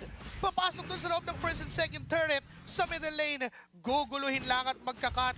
Mag-i-impose lang ng threat habang si Carl TZ nasa top lane at biglang sasamaan pa rin si Sanji dun sa bandang gitna. Magugulat na lang si Kyrie na, teka, kailangan ko na palang umuwi. Grabe yung ginagawa talaga ng Team Liquid. Iniisip ko pa lang na hinihingal ako sa mga ulti ni Sanford. Kapigilin na nga kasi hindi mo alam kung gegera ba sila o gagawa ng macro play. Pero ito na, Turtle, huling pagong ng larong ito. Nilalaro na ng Team Liquid, papasok sa likod, nasipa si Sanford. Ano naman si Sanford, pumasok siya with a quick punish mula kay Kiboy. Buhay pa rin naman. No way! Out. Tapos may land, shaker, Cardi will get the turtle. Tapos buhay pa rin si Sanford after everything that has happened. After everything na pinitaw. Tapos si Owe, kamuntigan pa makuha. Sige, boy, may flicker pa mula kay Sanji. Buhay pa rin naman yung Cho. Pero si Sanford ay buhay din after everything na ginawa ng Onic Indonesia. Welcome to the highlight reel, Sanford. Imposibleng wala sa top 5 plays of the day. Pare, patay ka na dun eh. Tatlo yung nasa harapan niya, nag-ulti siya agad para hindi siya ma-crowd control. Goes in for the passive shield. Nung last possible second, land shaker, flicker, palayo, nag-expire yung ulti, naka-dash out ulit. Kaso si Owe yata magiging next na target. Wala siyang panakas. Pero anong walang panakas? Buhay pa rin si Owe! At hindi siya mapapatay ng Onic Indonesia. Ngayon tatakbo papalayo. It seems like walang magawa ang Onic Indonesia. Wala silang mapatay. 10 bits production pa yung damage. Kulang pa sa item. And speaking of item na makikita na natin, tama naman ang ating hinala. Wala pang War Axe si Skylar dito. Lightning Truncheon pa lamang para dito kay Sans. And to be fair, no, mataas naman yung burst damage ng Lightning Truncheon. But when you're up against tanks such as, let's say, Lapu-Lapu na may War Axe na, at Hilda na naturally tanky, mahirap eh. Like, hindi masyadong lumulusot yun. And I feel like that's how the glowing one is able to solve some of the problems na nakita natin kanina nung game number 1. And tuloy lamang ang pag-push dito ng Team Liquid Philippines. Nagulat ako actually. 5K na pala yung lamang natin. Biglang lumobo. Nang ganun-ganun na naman. Kanina tinitingnan natin 1.7, 1.3. Tapos magugulat ka na bigla na lang 5,000 ang hawak ng Team Liquid Philippines. Justice Poltron. Hawak na rin ni Sanford. Alam niya na ang problema mamaya would be Skylar's Freya. Didikitan lang niya with that decrease of the attack speed. Merong ulti papalayo. Aatras ng buong Team Liquid because they want to position themselves onto this Lord. And just like that, lamang na sila sa pwesto sa Lord na ito. And anytime na kailangan malaman ni Carl TZ, the moment that the Mountain Shocker is up and it's up right now, alam na rin nila yung pwesto ng Onic Indonesia. Hindi makapasok yung Onic eh. Laging may nag-aabang na sa mga bush. Laging nandun na agad si JP. Nakaabang din si Sanji. Ohe will commit his Cloud Ultimate. Flicker though. Pero wala pa din namang mangyayari. Wala pang laban. Unti-unti lang na sinisimulan pero binibitaw-bitawan. Carl TZ on the bottom lane, pressuring that side lane. Yung top lane wala nang problema pero may sipa doon mula kay Kiboy. At mukhang itong si JP ba si Sanford na magiging target. No sir, di pa mamamatay. Carl TZ with a mountain sucker. Di niya inabutan ito si Skylar. Si JP ngayon naiipit sa gitna. Buhay pa rin. Ngayon si Oheb. Kiboy! After ng crowd magta-thunder ultimate. Mamamatay. Itong si Kiboy yung nagsimula ng laban. Sila pa yung nabigyan. Ang hirap din kasi, no, sinubukan na naman nila si Sanford, pero easy flicker dash ulti palayo, distance created, space created din para sa Team Liquid. Hindi pa tapos yung Lord, naghahanap na agad ng diversion, pero nakuha na rin ni Carl TZ Predator Strike mula dito kay Sans, pero si OM nandun na rin sa likod, tinawag si Barbiel, pero mukhang kailangan ng tumakas ng Onic. Nakita si Kyrie doon, pero wala pa din namang mamamatay. At hindi mag-full commit ang Team Liquid Philippines. Lord on their possession, marching down the bottom lane. Pwede maghanap ng next na target, pwedeng mag-even out ng minion waves. Pero pinoprotektahan ng Onic Indonesia yung gitna nila. At kailangan talaga protektahan ng Onic Indonesia yung mid lane dahil isa yan sa mga pinaka-importante na lane na hindi ka mai-invade ng sobra-sobra sa loob ng iyong laro. Pero medyo too late na rin kasi. Nahihirapan na naman si Kyrie na mag-secure ng kanyang mga buffs. And so far, papasukin na naman ni Sanford. Sanford na naman mag-isa ang naatasan na pasukin ang mga miyembro ng Onic Indonesia, popping that ultimate. Atras ng bahagya. Pinigilan na yung Lord doon sa bottom lane pero hindi mapipigilan ng Onic Indonesia ang pagpasag ng turret down mid lane. Ngayon si Sanford ay nandyan pa rin sa harap at mukha ng Onic Indonesia. Hindi aalis pero may diversion play. Saan sila pupunta? Joke lang. Joke lang. Tinesting lang ko napipindot. Napipindot. Napipindot naman pala. Para lang masay ko din, di ba? Yung Onic Indonesia sabihin nila, uy, ulti. Kasi nga nakikita na yung ulti ng Loyi kung saan nanggagaling. Oo, sabihin niya, uy, nandun sila. Tapos biglang kakalat. Tapos doon lang din pala papunta yung ulti. Tapos isipin nila, wala nang tao doon. Ay, grabe naman yung play. Talagang saikuhan kung saikuhan. Ngayon si Kiboy ay nakikipag-pisikalan kay JP. Alam niya rin na hindi niya kayang banatan at hindi nila kayang patayin. Pero si Sanford at si Lutpi, nagtatasa ng blades. Naghahasa si Sanford. Hintayan na lang talaga yung nagiging laro natin dito, no? Pero, ako lang ba? Pero medyo nalulungkot ako. Bakit? Masaya kasi ako na ang lakas ng TL, pero hindi ko in-expect na ganitong level Na parang hindi malabanan ng Onic Indonesia. We are expecting na magiging sobrang intense in a way itong laban na to. Pero ibang klaseng intensity to eh. Galit na Liquid eh. Leaning towards Team Liquid talaga. Hindi ito TL na kalaban kundi GTL talaga. Alam mo, legit na nalulungkot talaga ako, Joshi, kasi I expected so much more mula dito sa Onic Indonesia for this matchup. But right now, para silang pinipilayan ng Team Liquid. And I feel like Onic Indonesia is a strong team. In fact, I would say #1 team in Indonesia right now. But right now, they're also facing the #1 team in Philippines prior to what has happened dito sa M-Series. At sa loob ng isang laglagan na tournament, nararamdaman mo talaga na parang iba yung trato ng Team Liquid sa laro na to. Teka lang, iba din yung pwesto ni Kiboy. Although, he just gave up that possession. Umatras din siya at nakita siya ni Sanford.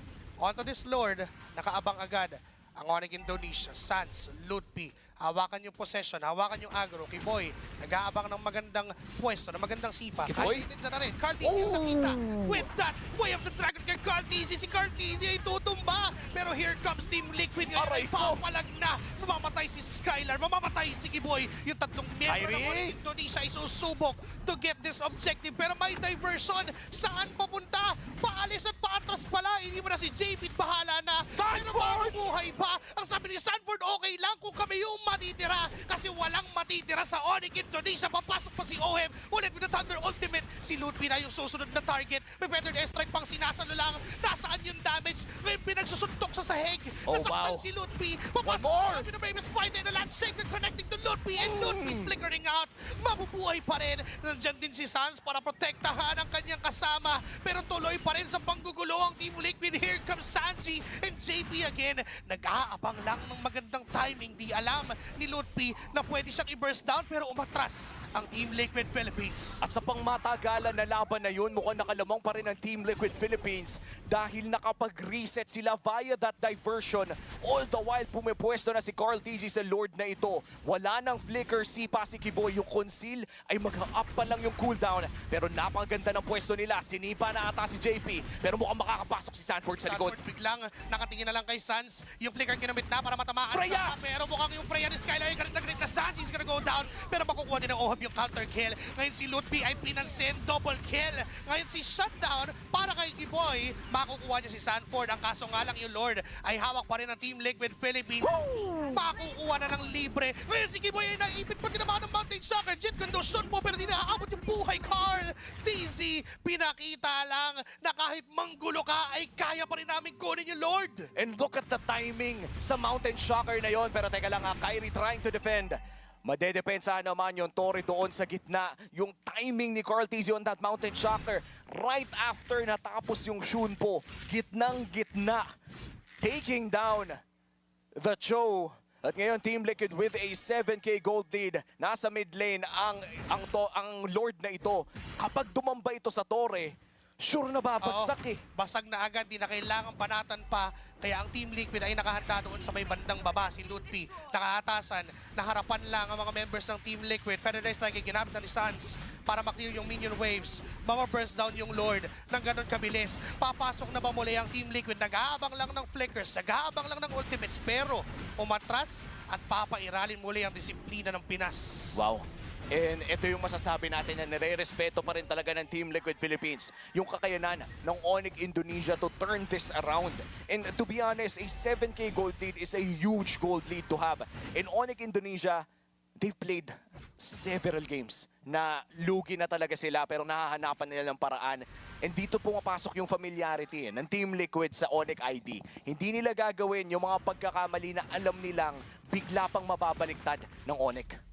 Alam mo, at this point, teka lang, si Lutfi ay bigla na lang nabigyan at kamuntikan pero tatapusin na ni Oheb ang misyon and it's a godlike. Diversion! Tatlo pala yung nandun. Nagulat na lang si Kiboy na hindi pala siya invited pero biglang may pumasok na tatlong miyembro ng Team Liquid. Ngayon hindi na pala kailangan mag-lord kasi yung minion sa gitna ay madedepensahan pa ng Onic Indonesia. Buhay pa rin at humihinga pa. Si Skylar ay sumusubok banat-banatan si JP pero wala siyang damage. Nasaan? Feather Strike ay ginamit para makapagkita mga minion sa taas. And Sanji delikado ng flicker out pa. Sanji ay tumama kay Kyrie at patay. Si Kyrie dun sa itaas. Ngayon si Skylar ay naiipit sa 5 miyembro ng Team Liquid. Galit na galit pero hindi na nagpatay yung galit kasi buhay pa rin ang 5 miyembro. Dire-diretso ang Team Liquid Philippines sa may minions na dala. Tumatawad lang ang buong tropa pero atras muna dahil na-clear ng Onic Indonesia. Dalawang inhibitor turret na nakuha ng Team Liquid. Pwede pa nilang biglain ang Onic Indonesia dito considering na wala si Kyrie. But the safest option is to go for the Lord. And pakiramdam ko if you're Team Liquid Philippines, tapusin mo na lang. Mainit na yata. At gusto nang diretsohin kasi yung 2 puntos na gustong kunin para sa match point ay nandiyan na madaling sungkitin. Pero aatras, didisiplina muli. Pinaglalaroan ng Team Liquid ang emosyon ng lahat ng nanonood. At ito yung makikita natin talaga eh. Quality of champions from Team Liquid.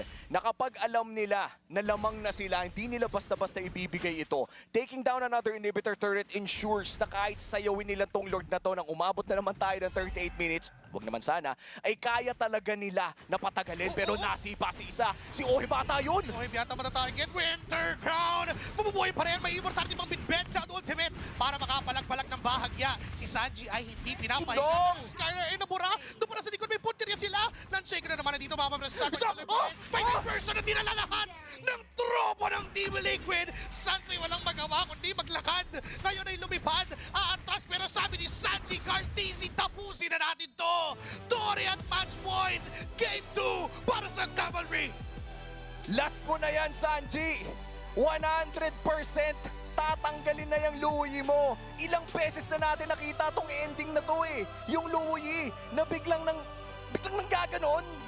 Gugulatin na lang eh. Anong galit na Team Liquid? Hindi! Mas galit!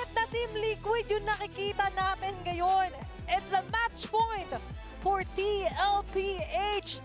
The journey to the Golden Dome is still very much alive. What a play!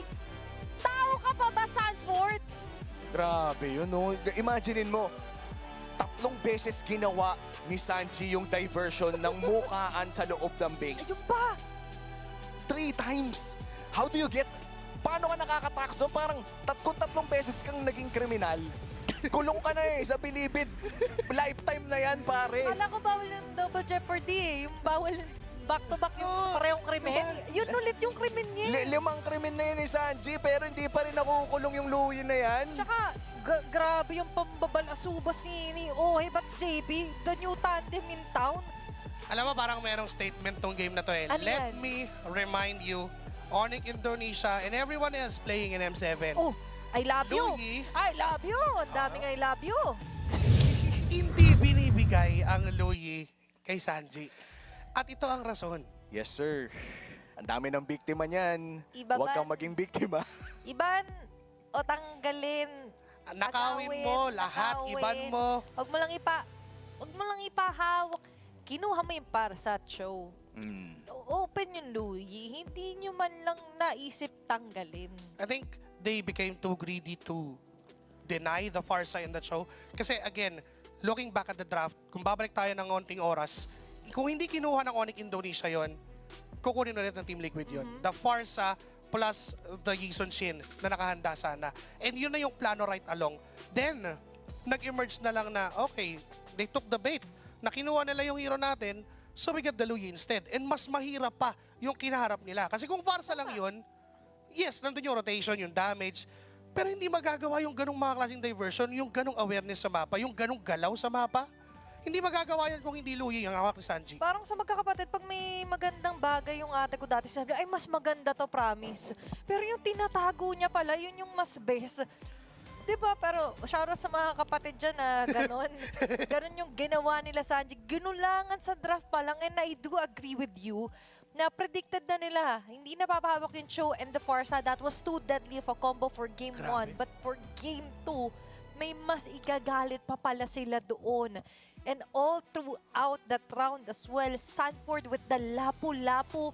Na-highlight mo yung lapu-lapu and right on cue. Sabi mo yung adjustments sa ultimate, a few seconds, it didn't even hurt.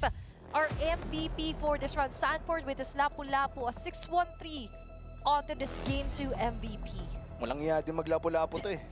Legit lang. Oo. Real talk lang. We are looking at Edward and Sanford, 2 of the best lapu-lapu players in the world right now. And Sanford probably is, right now, as we speak, gusto pa rin niyang laruin to kahit na-nerf na yung War Axe, na-nerf na yung ultimate ng lapu-lapu, Braves Fighter, and everything in between. Still, one of the best in the world. You know what? Tinanong niyo ba ako kung na-nerf ako? Parang ganun yung si Yun nga eh. Sanford. Parang hindi natin masabi, is Sanford at his peak? Is Edward at his peak? Kasi parang sa performances nila both, with the lapu-lapu and with every single XP hero out there, may itataas pa eh. Tuloy-tuloy nilang pinapataas yung level ng paglalaro ng XP. And with Sanford dito sa laban na to, ang dami ng beses na dapat patay na siya. Ang dami ng beses na dapat gray na yung screen ng cellphone niya. Pero hindi. I think that was, mabibilang din natin yan eh, sa pagsilip natin sa highlights. I think there were 2 times na talagang death-defying yung mga nakita nating mga plays mula dito kay Sanford. One doon sa loob ng may orange buff ng side ng Onic Indonesia. At isa pa during a Lord fight kung saan nakadash pa siya palayo. Ito yung sinasabi ko kanina na kahit mag-isa na lang siya, ayaw niyo ko samahin. Diwag. And onto this round naman, we've seen some very promising attempts para sa Onic Indonesia. We cannot deny that. Pero ito yung specific instance na na-takedown siya, but that was it. Kasi pa-end na pala. Diba? And just imagine na even Kiboy wasn't safe onto the eyes of TLPH. Sobrang alam nila kung saan itong pupunta. Predicted all throughout the round. And onto this fight, na sabi nga natin baka hindi na mag-lord yung TLPH kasi mukhang super endable nung ginawa nilang play, di ba? Oh, ibang klase rin pala yung ginagawa ni Sanji, no? Inaabangan, hindi siya bumabato kapag nakikita niyang mag-ulti yung Freya, tsaka siya nagko-combo. Kaya hindi pala makakilos si Skylar. Kaya nababacuum. Ang pinakakalaban ng Freya, malakas talaga yung Freya. Masakit talaga yung damage output, pagtuloy-tuloy. Pinakakalaban niya crowd control. And the crowd control for Team Liquid Philippines is just that power of wilderness mula kay JP, yung untog-untog, onting knockback, and yung duality ni Sanji.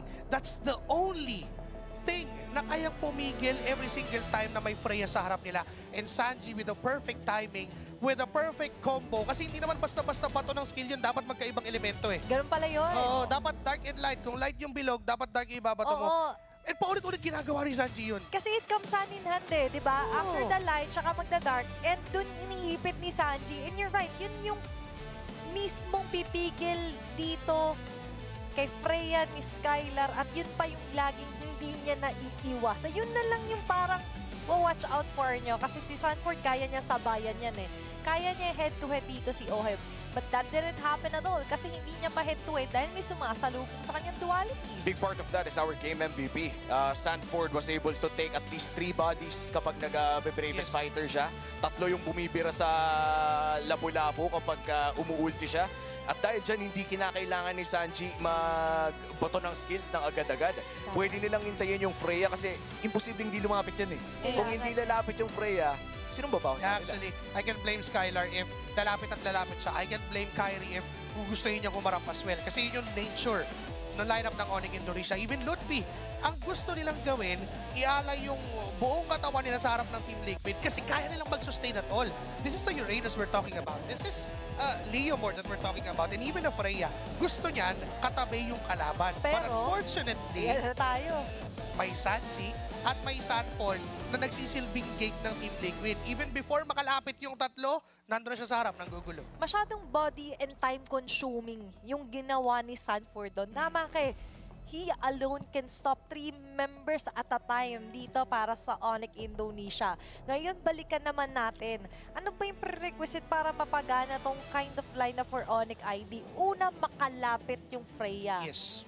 Pangalawa is to give enough farm din sana para kay Kyrie, but that didn't happen at all. Hindi na naman siya makapag-farm na maigi sa game na to. Oo, ang hirap din kasi. Hindi rin natin masisi, no? I feel like when you face Team Liquid na grabe mag-macro with the diversion play, hindi talaga makakapag-farm kasi every time may laban. Marami tayong na-analyze doon at marami rin tayong pwedeng sabihin about sa M7 na to. At para sa mga super fans natin dyan, meron din kayo super fan message wall. Comment lang kayo dito ng kahit anong message. Support man yan sa players natin. Mga analysis or general thoughts sa mga pangyayari sa mundo ng MLBB. After commenting, don't forget to tag 3 friends and share this post on social media. Let the world see you in the super fan message wall. Sabi nga dito, Alicia Lor, let's go TLPH. Kaya nyo. Naniniwala kami sa galing na Pilipinas, TLPH for the win. Ayan, mabilisan lang para walang magtampo. And by the way guys, na-appreciate namin na lahat sumusunod, nag-mention ng 3 friends dito pagdating sa super fans message wall natin. At si Carl sabi niya, I name my IGN after you, Goat Carl TZ. Same na nga rin yung first name nila. And ngayon, sabi niya, smash them all in this M7. Go Philippines. Wow. Sabi ni Denen Tagor, go TLPH, go for 6 feet. Solid Rekta lang. 6 feet. I remember Carl TZ na meron din siyang interview about Ano yan? winning the worlds. Kung meron man daw, siya yung nagiging GOAT ng MLBB. Kung meron daw mga ibang esports players na nag-6 worlds na gusto rin daw niya 6 worlds, name it. Diba? Sa mundo ng professional gaming, yun talaga yung pangarap mo. Pero sa mundo ng professional gaming, consistency is key. Mahirap pag mainit-init na yung laban. Kaya importante na komportable ka habang naglalaro. Play better and play longer with the ergonomic chairs from Secret Lab, trusted by the best MLBB teams around the world. Whether you're enjoying casual games with friends or grinding your way to Mythic, Secret Lab elevates your performance with tournament-grade ergonomic support. This is also the same level of support used by professionals at the highest level of competition, such as here dito sa M7 World Championships. Ito mismong inuupuan ko. Kaya sobrang komportable kong manood eh. Imaginein mo, siksik-liglig ng aksyon. TLPH dominating performance. Tapos napaka-komportable na upuan from Secret Lab. Kaya kahit yung players natin, unstoppable sila dun sa tennis indoor stadium eh. Diyan nga ako iidlib mamaya yung sa Secret Lab doon sa tanning area. Tama. Kasi kayo na yung casters mamaya, di ba? Oo. So, pagka hindi pa, kapag di pa mainit yung laban, saktong idlip lang, pag gina, nood na ulit. Diba? Komportable kasi. Yun yung importante, di ba? Para makapagpahinga and as well as malaman yung mga dapat nating malaman. And before we move forward on to our next game, magtutungo muna tayo sa Jakarta, Indonesia for a quick interview with Rose. Second elimination match of the day. Team Liquid is currently at match point. And of course, from the side of the Calvaries, I see a few familiar faces from the Philippines. Over here, we have Hans. Hello, hello. How are you? I'm good, I'm doing good. Come on, I want to hear you guys. Let's go, Liquid! The energy is electrifying here in the arena. Hans, how do you feel watching Team Liquid secure a lead like that? You know, it's just a natural thing in the Philippines to play like that. You know, I can't help but also respect Onic because they've got here to this point, but you can't help but deny that we're looking at probably a team that can complete the Golden Road, and they're gonna do that here in M7. Oh my goodness. A team has not yet completed the Golden Road in the history of Mobile Legends Bang Bang ecosystem, and you really think Team Liquid has what it takes? Yep, not only Liquid, but also Aurora. We're also looking out for you guys later, okay? So go on, guys. I see the Filipino fans have brought so many of their people here. I even see Myrtle. Hello, how are you? Come join us. Come over. Hello everyone! Hello Indonesia! Hello! And sa lahat ng mga Team Liquid fans! Kamusta kayong lahat? So cute. Myrtle, how is Indonesia like for you, and how is watching two Filipino representatives still alive in the knockout stages? Of course, we're very proud. These two teams right now that's competing are two of the top teams from Indonesia and the Philippines, and as a huge fan of Team Liquid, sobrang nerve-wracking to watch here right now. When we saw Sanford choose Lapu-Lapu, and when we see Carl TZ really just bring in his skills, sobrang nakaka-proud bilang mga Pilipino, and we're so excited for Game 3. Oh, it definitely is electrifying here in the arena. Thank you very much, Myrtle. Thank you so much. Hans, do you expect this series to close in a 3-0, or you expect a bit more fight from the side of Onic to push this to a potential 5-game? Well, we manifest for it, that's for sure. That's what we want to happen. I wouldn't be surprised if Onic would give us a fight back, but Liquid can get this in the bag if they play just like the past two games. Yes. Now, as you guys can see over here, we have a few more buffs. Let's make this quick, girls. Who are you here to support? Sanji. Sanji, what about you? Carl TZ, you know what, girls? I hope the very best for your men later on. Thank you so much. And of course, we have the community leader of Team Liquid Philippines. How about you give us a bit of a cheer before we wrap this up? Okay, let's go, guys. 5, 6, 7, 8. Let's go, Liquid! Let's go, Liquid! Let's go, Liquid! Okay, thank you so much. Thank you very much, the Cavalries, and congratulations, guys, on a match point. However, it is time to enter a match point for Team Liquid. Which team will get Game 3? Will Onic Indo push back, or will Team Liquid finish this off? May Hans Galleria ba naman tayong representative doon ay talagang magkakaroon ng matinding lakas ng loob ang ating Philippine representative. Uy, belated happy birthday kay Kuya Hans. Belated happy birthday kay Kuya Hans. Maraming salamat sa pag-share ng iyong birthday buff sa boys ng Team Liquid. Sana wag ka muna aalis. Palit ka na ng jersey para naman sa next game natin. Aurora versus SRG naman. Feeling ko nga, Aurora yung nakakailangan ng jacket niya, di ba? Tatanggalin na lang mamaya na gano'n eh. Ready na eh. Nandiyan din yung mga KOLs natin. Oo, sila Fuego. Kumanta ng gigil. Kumanta ng gigil, yung Tagalog version ng Sizzle, di ba? Andyan din sila, si Mima. Si Shaira, si Mima. Andyan. And sa mga streamers natin out there, huge shoutout sa inyong lahat. Si Uncle Joe nga nag-message kanina, sabi sa akin, kompleto ko na ang lahat ng figurines. Level 150 na ako sa EMPAS. Aray ko. Ang bilis naman nun. Oo nga eh. Imaginein mo, ginrind naman ng lahat, pero siya tapos Wala niyan na. Shoutout sa'yo, Uncle Joe. Ang lupit mo. And medyo mayabang ka sa part na yun eh. Ikaw na talaga. Nakita naman natin kung paano yung suporta talaga natin sa ating representative. So moving forward, may papanood mo tayo short interview with Wolf and Sanford. Masaya kasi kahit nung bata pa ako, sinasabi ko sa tatay ko na na kapag lumaki ako ng trabaho ko, bibilang ko talaga siya ng kotse. And ngayon, naantay ko naman siya magpalakas galing sa stroke niya. Tapos sabi ko sa kanya, bibilang ko rin siya ng kotse.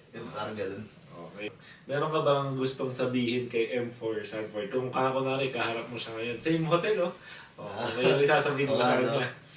Feel ko enjoy niya lang yung parang moment doon kasi by the time na medyo tumanda ka, medyo mag-chill ka muna. Kasi mawawala ng kulit. Okay. So enjoy the moment. Okay.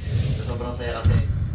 If you want to watch more of that interview, ito yung mga exclusive contents na pinapost din ni Wolf when it comes to the podcast din with our pro players. Pero that was with Sanford of TLPH mentioning yung isa sa greatest inspiration niya behind his achievements.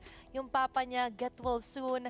We are all rooting na soon ay makasama ka na rin namin. Pati kay Sanford sa pag-support ng onsite sa mga tournaments niya pa. Pag nakita natin na inatid na sa MPL venue ng nakakotse, tatay ni Sanford yung nag-drive, alam nating mission successful na. Naka-recover na. And gusto ko rin yung sinabi ni Sanford sa sarili niya, sa M4 Sanford na enjoy mo yung moment na yan kasi darating yung time na mawawala na yung kulit. And we are slowly looking at Sanford maturing enough para maging isang mas matinding Sanford. Now, we're looking at him on this M7 na wala na yung kulit. Wala na yung pagiging bata niya na nakita natin noon. Nandun na yung sense of responsibility, lalong-lalo na sa mga games na nilalaro ng Team Liquid. And very sensible na anak din siya doon, no? Ano pa bang kulang para kay Sanford? Parang a perfect example din siya of a player na laging nagpupursige.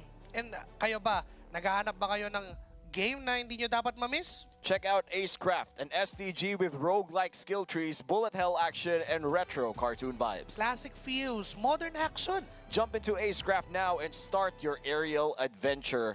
Nandyan na yan sa baba. At nakakatuwa yung art style, no? Paano kaya kung magkaroon tayo ng collab skin na sa ganyan yung Acecraft itsura? mismo, no? Hindi imposible, 'di ba? Gusto ko yung mga ganyan na bumabalik tayo sa pagkabata. Although bata pa naman talaga tayo, excuse me. 17 lang Ayan. Excuse me, sarili. 15 nga. Oo. 13 nga lang ako kahapon eh. Si Burrito lang naman ang sa atin. 10 years old. Ayan na naman tayo. Shoutout nyo na si Burrito lang si Larkin. Shoutout nyo na si Burrito dyan sa comment section. Pero you're right. 'Di ba? With Sanford's interview, even for him, acknowledge siya na nawala yung kulit kasi mas matured version nakita natin. Kanina nagkaroon ka ng question, parang prime Sanford na ba to? Pero for me, kahit nung way back M4, hindi naman nawala eh. Lalo lang lumakas yung prime Sanford. Feeling ko hindi naman nawala yung kulit eh. Feeling ko na parang namitigate ng konti. Namitigate lang ng konti kasi every time na nakakasalubong natin si Sanford sa video. Share ko na din lang kapag sa MPL, siya yung tipong pro player na kapag naging kaibigan mo, siya pa yung yayakap sa'yo. Minsan mahihiya ka nga na parang sobrang sikat ng taong to, tapos sobrang nire-respeto sa buong mundo, tapos ginaganon tayo, di ba? Parang, it's so humbling to see a person like Sanford na ganitong klaseng level yung achievement niya. Pero kapag kinakausap ka niya, mata sa mata. Oo. Tsaka siya pa yung mangungunang mangulit. Oo, siya pa yung mangungunang mangulit. Siya pa yung laging naghihintay na may dadaan tayo, tapos kukulitin tayo, pag dadaan tayo dun sa hallway. And that just speaks na pag seryosohan at pag-usapang laban, ay lalaban. Pero kung kulitan, nandun pa rin naman kaya lalaban din sa kulitan. Lalaban din sa kulitan. Oo, saka game na game siya pag niyayaya mo for contents. He's one of the many players na hindi ka mahihirapan pagka nag-ask ka ng favor. He's just the kind of person na sobrang daling malapitan. And nag-reflect heavily din sa kanya sa mga teammates na sobrang dali niyang malapitan. Pag kailangan sa clashes, he's always there. And now, they're one step closer to achieving another tournament life here sa M7. On the lower bracket, meron na agad nag-aabang Joshi Cakes. So they need to move forward agad dito kung sakali for more preparation time para sa TLPH. Kalaban nila? Aurora. Aurora Turkey. So from the Sky Kings, nasa kalangitan sila, pag lumampas ka doon, liwanag yung makikita mo. Northern Lights Oo. naman. Kuya, pero hindi pa tayo tapos dito. Medyo kapag pumiso tong Onic Indonesia. Kabado na. Nakakabahan na ako. Kakabahan tayo ng konti, no? Okay Kabado lang. 20 yun, kung sakaling 2-1. And sisigurado, no, para sa mga madlang nanonood ngayon sa buong Pilipinas, dito sa Filipino broadcast, masaya na nakikita nilang 2-0. And surely, kahit nagmukhang madali yung last 2 games natin, hindi madaling pagmukhaing madali yung laro na yun. You're still up against Onic Indonesia. You're still up against the #1 team of Indonesia. And for MPLPH's finest, Team Liquid Philippines, kailangan pa nang makaisa. Para lang matapos na yung debate, no? Para lang matapos na yung story na to, move on to the next, mahaba pa yung gagapangin sa lower bracket. After this, as you said, kung manalo nga sila dito, Aurora Turkey. Tapos kung sinong matatalo sa SRG versus Aurora PH, Mag-aabang pa ng nag-aabang pa yun dun sa pangatlo. Kasi kung sino pa yung mananalo mamaya. Doon sa Team Spirit, tsaka yung Alter Ego, yun pa yung unang lalaban nila bago yung matatalo mamaya. So, ang haba, yung Golden Road na akala nating maikli na lang, M7 na lang last checkpoint, nagkaroon ng branches, nagkaroon ng mga rerouting. Ang daming chapter, ang daming branches. Diba na tulad nga na sinabi natin, nagmukhang madali. Dahil nga, yung Game 1 at 2 ay na-dominate nila. But for Game 3, is it the same story? Because different sides muna tayo. It's a broken walls for Game number 3. Onic Indonesia naman on the red side. Mino, blue side, and Team Liquid Philippines. Now, sa draft naman natin, medyo maiiba, rearrange lang yung mga heroes na tatanggalin. Pero halos same yung sequence. Still open dito ang likes of the Yisen Shin. Even the Lasso is still open kung sakali dito para sa Team Liquid Philippines. But what could be the prio here for Onic ID? Walang Sora eh. Walang Sora, walang Hilda, Yuzong, Claude. You get the YSS now, if you want to. Dito nyo kukunin. Pero parang if you're Kyrie after game number 1, komportable ka pa ba na mag-YSS? And I guess, yes, ang sagot para sa Onic Indonesia. Team Liquid, pag binigyan bigla ng Farsa and Choto, flashbacks talaga malala. It's either that or itatago nila yung mid lane kasi may Zutien na pwedeng kunin. Panggulat lang, kumbaga, because they want that vision. Baka kasi maisip ni Coach Adi after at so far sa dito, kumuha sila bigla ng Zutien and that would be troublesome if you're Team Liquid. So, baka ganon yung maisip, if ever, ni Coach RC. Nandyan pa naman yung... Iniisip ko nga sila mag-Freya dito eh, para maiba, no? Actually, Grok is also there, Freya. Yeah, the Grok also is a nice possibility dito. Pero Farsa, Esmeralda, so there's the hint of flex pa rin na dapat talaga kinakapitalize ng mga teams natin na for Onic ID. This is their chance to actually get a flex gold XP din. Oo, and it bars out the Uranus, no? Kahit ba sabihin nating magandang Yura dito, hindi na siya kasing ganda kasi hindi mo alam kung saan ilalagay itong Esmeralda. And kahit din sabayan ng Esmeralda yung Freya, so hindi rin pwede na basta-basta mag-field ng Freya dito. This is a really good red side starter para sa Team Liquid Philippines. Now for Onic Indonesia, now you have to make a decision. Magdo-double fighter ba kayo o ititis nyo yan hanggang sa uli? Show siguro, pwede. Big off, ayan. So, Akali is actually open ngayon pala na nakawala siya. And with the Lunox now onto Sands, yung survivability and the pick of isolation play potential for Onic ID is quite high na for the first 3 picks. Ngayon for TLPH, ano ba yung pang last red 3 muna nila? Still, it's going to be the signature Lancelot here for Carl TZ. You know what? Kung wala kang mga Yison Shin or Hayabusa to evade that Kalea sa kanyang gustong gawin na pick-off, what better hero could be than this Lancelot? Na may Thorn Rose, may Phantom Execution, ang daming ways to evade a threat mula sa Onic Indonesia. And we're talking about not just a Lancelot, it's Carl TZ's Lancelot. Probably the best Lancelot in the world. He is.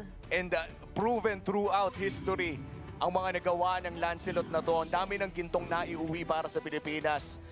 And for the start of the Golden Road, currently 2-0 against Onic Indonesia. Kailangan nilang manalo dito para ipagpatuloy. And by the way, ibang klase talaga team spirit sa Indo. Not the team spirit na team spirit, kung hindi yung Yung, Fan spirit. yung spirito ng fans. Oo, yan. Biruin mo 0-2 sila, pero kung humiyaw, parang lamang pa sila sa series na to. We are still talking about Onic Indonesia's home court. Diyan pa rin sila nakalagi. And yung mga tao dyan, parang, ano lang kung sa ating isang jeep away lang, isang bus away lang nandiyan na sa tennis indoor Sinayan. Love the ban from Coach Adi, yung Gatot Katsa. Kasi if not, na hindi na iban yan, kung hindi nila ibaban yan, automatic red 4 pick ni JP yan. Alam naman natin kung gano'n siya ka-comfortable gumamit ng Gatot Katsa. That was actually what I was gonna say pagbalik dito sa red side TLPH. Kasi yun yung pinaka-best option after the combo with the foresight. Oo. The OG combos din na ginagamit ni JP and Sanji time and time again dito sa PH. Now, it's a CC ban here for Coach RC. Onic ID, pwede pa rin naman nilang ulitin if ever yung mga fighter onto gold. But Oheb ay pwede rin naman lumiko against sa kanyang signature marksman heroes. Oo, pwede pa rin tayo magka-marksman dito, no? And ito medyo may nararamdaman lang ako, kutob lang naman, babato na din lang in case na mangyari. What if mag-johit bigla si JP dito? Out of nowhere. Just what if? There are 2 routes. The very risky route, the Jawhead route, the Chow route, or a high loss. Oh, may Grok din naman kung sakaling gusto nila ng... pero kasi hindi kasi big ultimate type... What if mag-chip sila bigla dito? I wouldn't eliminate that for Daddy JP. Pwede din no? Kung sakaling gusto nila. Pero alis muna. Tinago hanggang dulo. Tinago. Hanggang dulo, mag-isip kayo. Parang... So this confirms, however, na sure ball Esmeralda Gold na si Oheb dito. Wala pa naman tayo sa puntong gold lane, Alice. Noon siguro, nangyari yun. Oo, noon. Pero ngayon, hindi ngayon, at malabo. At huwag niyong subukan, please, sa mga nanonood. Iba na siya, please. Iba na. May please na. May mga nagpupumilit pa rin kasi. Nangyari kasi yun sa RG ko eh. Wag, please. May please na po. Marami naman tayong hero sa gold lane. Back siya. Ay, joke lang. Hindi. Wala. YSS na. Tapos may Kalea na rin eh. Parang number 1 na isipin mo dito kung sakali. Nag-back siya si JP. Malikot. Okay, fighter pa rin tayo. Ruby on the gold and then Puvius last pick here para sa Onic ID. Back sa JP. Chip. Oy, oo nga, no. Di ba? Kung baga, naku, parang... Kung sakali, brings back memories talaga yan. Para sa Onic, kung sakaling... Iba kasi yun eh. Pagka narinig mo na yung pero high-loss pa rin. May andar pa rin. May paandar pa rin sila talaga dito. Di, tsaka gustong-gusto ni Daddy JP yan, yung high loss. Magugulat ka. High loss, aminin na natin sa hindi, sobrang low impact nung hero. Imagine, tatayo ka lang, mag-glorious pathway ka, alam kung saan ka manggagaling, walang surprise. Pero pag si JP yung naglalaro, nakakahanap siya ng pwesto na, ba't may high loss dito? Tsaka bakit parang may nadadagdag na skill? Alam ko, 3 lang yun eh. Di ba? Parang may talon yung high loss. Bakit ganon? Parang yung high loss yung may hatak. Nagiging prangko. But you're right, no? Na tingin man ng iba yung low impact, but it actually has highest potential because of the babad ng Law and Order na mayroon ng isang high loss. But all throughout, malaki din ang potential na masara ang serya na to onto a sweep. Now, it's up to TLP to survive this round. Kakayanin ba nilang pabagsakin at pauwiin ang Titans from Indonesia as we move forward here onto the possible last game of this series? At ito na siguro yung pinakamadugo na path towards the Golden Road. And who would have thought na ang unang mga katawan na makikita natin sa kalsadang iyon would be the Sky Kings. Pero hindi pa tapos ang istorya. For Onic Indonesia, pumupuso pa sila. Kanina sa pinakaunang na seryeng napanood natin ngayong araw na to, umabot din tayo sa 3-0 sweep for the 3rd game, breaking M Series history by going to the 38-minute mark. Now, backs against the wall, Onic Indonesia, I'm expecting the same level of performance na pinakita kanina ng Yangon Galacticos. You know what? Onto this composition, ito yung Onic Indonesia. It screams Onic Indonesia every single hero na meron sila. Yung laban factor, yung babad factor, they have it. Yung pick of Nicky Boy, nandyan. Yung buhat factor na pwedeng gawin ni Kyrie with the YSS, nandyan din. And one small mistake from Team Liquid might cost them this game. Kasi ang taas ng punish mechanic ng Onic Indonesia. Once maipit ka sa gitna, parang hindi ka na mabubuhay. Oo, ang hirap din kasi kapag may Rubik ang kalaban eh. Nakita din natin yan at ngayon si JP, revitalize, mabubuhay pa rin. At re-respetuhin nata ng Onic Indonesia yung spacing na mayroon dito ang Team Liquid. With just one revitalize, napigilan ni JP yung possible first blood na makakuha ng Onic Indonesia. They tried, but they can't. Nung pumasok pa si Cartesi, naramdaman ni Kibo yung damage. And even itong si Sans, tinamaan ng passive even ni Sanji. So, andun yung fight back ng Team Liquid. It's just that now, Onic Indonesia talaga yung may higher chance na mas maging aggressive. Oo. With the trigger na kaya talaga nilang i-pull ng napakabilis, no? Kiboy on this Kalea. The moment na mag-level 4 Kalea na to, kailangan na taga mag-ingat ng TL. Teka lang! Si JP bibigyan! At makukuha nga nila yung first blood. It's Kyrie na makakuha ng Cartesi ay galit. Susubok, pero with a dash out, Kiboy, siya yung magiging way out ni Cartesi, but that was a good move from Onic Indonesia. Pumasok si Oheb, hindi nga lang nirespeto yung damage ni Zans, pero buhay pa din naman. Makapag-regento pa rin muli si Skylar kasama. Oh, no way! Si Boy, pero mapubuhay pa si Oheb, kaso nandiyan si Lodi para tapusin ang mission, but Sanford will get that counter. Makukuha niya rin ang buhay ni Skylar and Kiboy. Ngayon buhay pa si Sanji, naiipit dun si Lutpi. Nandiyan si Cartesi, binate out lang yung talon. Thorn Rose, biglang palo mula kay JP at yung Turtle ay hawak pa ng Team Liquid. Napaganda pa para sa Team Liquid.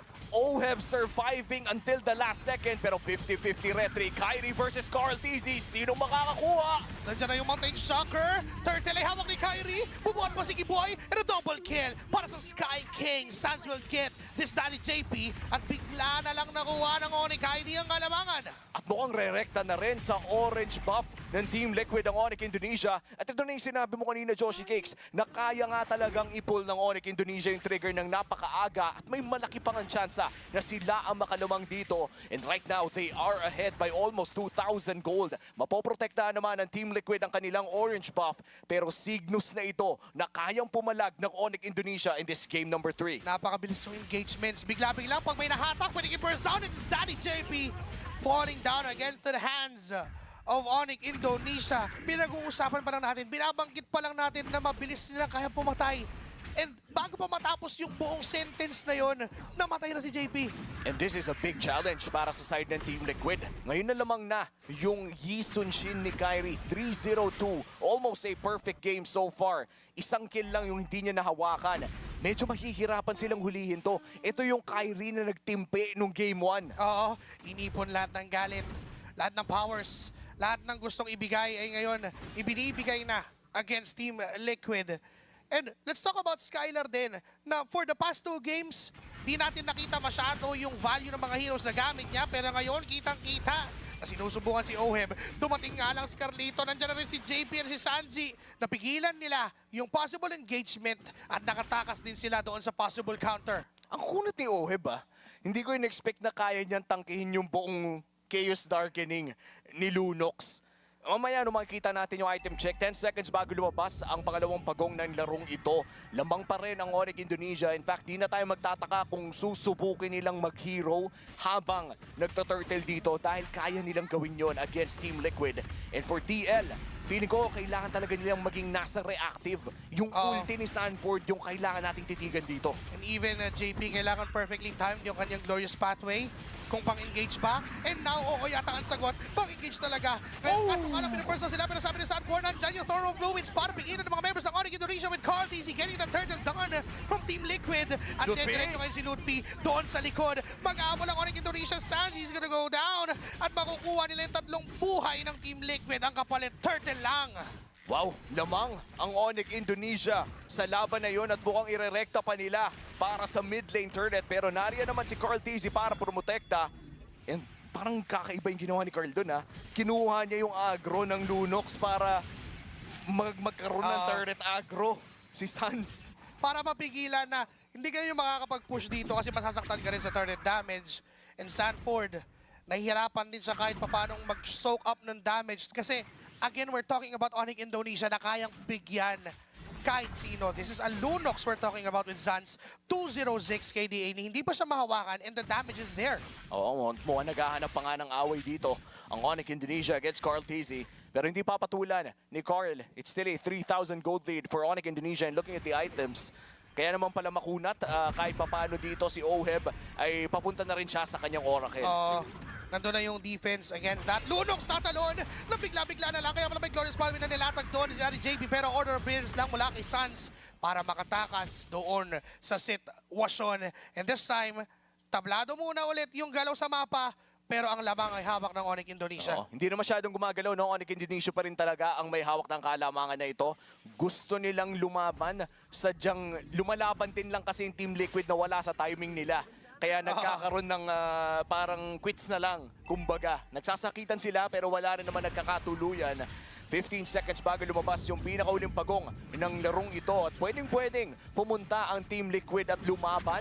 But I would say for Onic Indonesia, maganda yung setup nila sa mapa ngayon. Actually, they have to respect also yung mga ganyan ni Kiboy.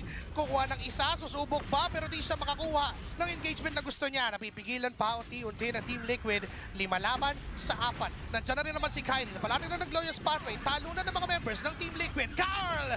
TZ will get that turtle done. Hahabol ang kalaban at ang plano ng Indonesia ay ubusin na lamang ang mga buhay ng Team Liquid dahil saan mo rin wala na. Ludwig kapalit. 3-2-1 trade pero tuloy pa rin ang laban. No way! is low. Buhay pa rin naman ang Goro MVP but Kyrie is there on the backlines trying to suppress pero hindi na siya mabubuhay pa and Kyrie will get that maniac done for Onic Indonesia. Oh wow! 5K gold lead para sa Onic Indonesia. Nakuha man ng Team Liquid ang pagong. Sobrang farmed out na ni Kyrie on this Yisun Shin. And this is something na kanina pa natin inaabangan. At ito na siguro yung gising na Onic Indonesia. Isang laro na lang ang kailangan ng Team Liquid Philippines para makuha ang sering ito at pauwiin ng Onic Indonesia. Total, malapit din lang sa venue. Pero mahirap. Ang hirap yung nangyayari ngayon. Alam mo yung parang hindi naman sila natalo ng 2 games. Doon sa pinapakita nila ngayon, napakagandang reset ng ginawa ng Onic Indonesia, Carl TZ. Sumayaw ng bahagya. Nandyan si San sa pagkakita ng kanyang Chaos Darkening. At kailangan umatras ngayon ng Team Liquid. Yun pa yung power ng Onic Indonesia. Even if mag-fail yung first engagement, yung chase down nila, napakataas pa rin ng value kasi may Ruby sila ni Skylar. Meron silang Phobius ni Lutpi. Every single time na may chase down, silang dalawa yung nag-a-anchor. Oo, tsaka nakikita natin na naiilang si Sanji sa mga angles na kanyang feathered airstrike. And minsan lang mangyari yan. And when we see it happen, doon natin malalaman na talagang lamang ang Onic ID ngayon. And for Team Liquid, pakiramdam ko kailangan talaga nilang antayin na magkaroon silang sapat na burst damage. Wala silang yung masasabi nating late game na talagang DPS. Pero meron silang burst damage na maaasahan. Pero ang tanong, kailan nyo mahuhuli si Kyrie? Right now, Kyrie is 8-0-5. Kanina pa nila sinusubukan yun. Napakataas ng bounty, kumbaga, ng Sky King. And onto this purple, sinusubukang ilaban. Nandyan si Skylar with a setup. Magkakaibitan, Mountain Shocker in. Kiboy ay tatalon, si Sanji ang target. Nagkakapaparan. Ang gulo-gulo nang nangyayari. Throne of Ruins wala kay Sanford sa likuran. Pero binurn down sa mga members ng Onic Indonesia. JB's down as well. Mawawala yung dalawang sustain ng Team Liquid Philippines. At dire-diretso ang Onic Indonesia. Yung turret sa gitna, ang kanilang punteriya na mapasabog pa yung Holy Blessings doon sa gitna. And there you go. Yung kalamangan ng Onic Indo ngayon magto-turn out to be a free lord for them. Oo, lumulobo na talaga ang gold lead in Onic Indonesia, securing this first lord of the game. Means pwede pa nilang subukan na kumuha ng inhibitor turret sa side ng Team Liquid Philippines. At kung ano man yung nangyari sa Game 1 and Game 2, mukhang kinilimutan na ng Sky Kings. Rekta bawi ang kanilang hinahanap dito sa Game 3 with the Lord marching down mid lane. Kumpleto naman ang kupunan ng Team Liquid para dumepensa. Ngayon ay susubukan ng Team Liquid Philippines na pigilan ang gagawing base siege ng Onic Indonesia with Lord on their hands. Maaaring mabasag yung inhibitor turret sa gitna. Although may clear wave naman ang Team Liquid Philippines. Again, we're looking at Sanji na naiilang pumesto palagi. Glorious Pathway mula kay JP. Tumanan na si Kiboy. Pinuhat na nga rin si JP. Mayroong burst na ginagawa but Carl TZ is doing his best to sustain the backlines. Kaso nga lang, saan mo na si JP na naman yung unang mawawala? Sumasaya Kyrie! Si Kito and Kyrie, mamamatay siya. Kaso nga lang, buhay pa rin yung apat. At isa na lang ang dedepensa mula sa Team Liquid Philippines. It's Sanji alone trying to defend the base. Pero naka-box out na ang Onic Indonesia. Nakatingin para bumawi ng tuluyan and they will extend the series to Game 4. And what a win for the Sky Kings na extend ang series. Hingang malalim para sa Pilipinas. Mag-shift ang momentum pero tuloy pa rin ang laban.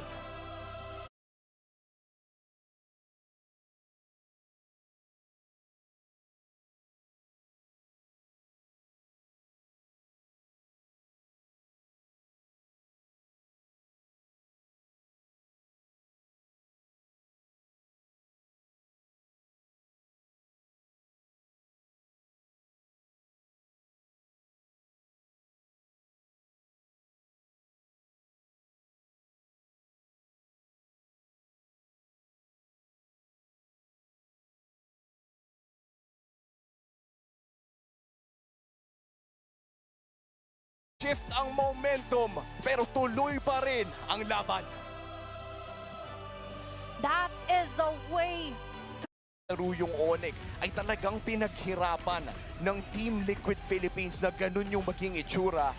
Onic Indonesia striking back means we have a series na hindi talaga makakalimutan ng mga manonood worldwide. Ito na yung yung kinakatakutan na Onic Indonesia. Ito yung form na sinasabi nilang strongest in Indonesia. Yung world class na Onic Indonesia. Ito na yun Pinakita nila, bumalik sila doon sa identity ng team nila na doon sa mga laban na ginagawa nila all throughout. Yeah. Yung mga pick-off ni Kiboy, yung early game damage ng buong composition, nandun lahat And they took Team Liquid to a surprise na even if Sanford and JP is there on the front lines, binubura lang bigla ng Onic Indonesia. Sobrang bisa. For me, quite a turning point ang nakuha nila yung Lunox. Kasi naging malaya si Kyrie sa jungle niya because their mid lane was so strong.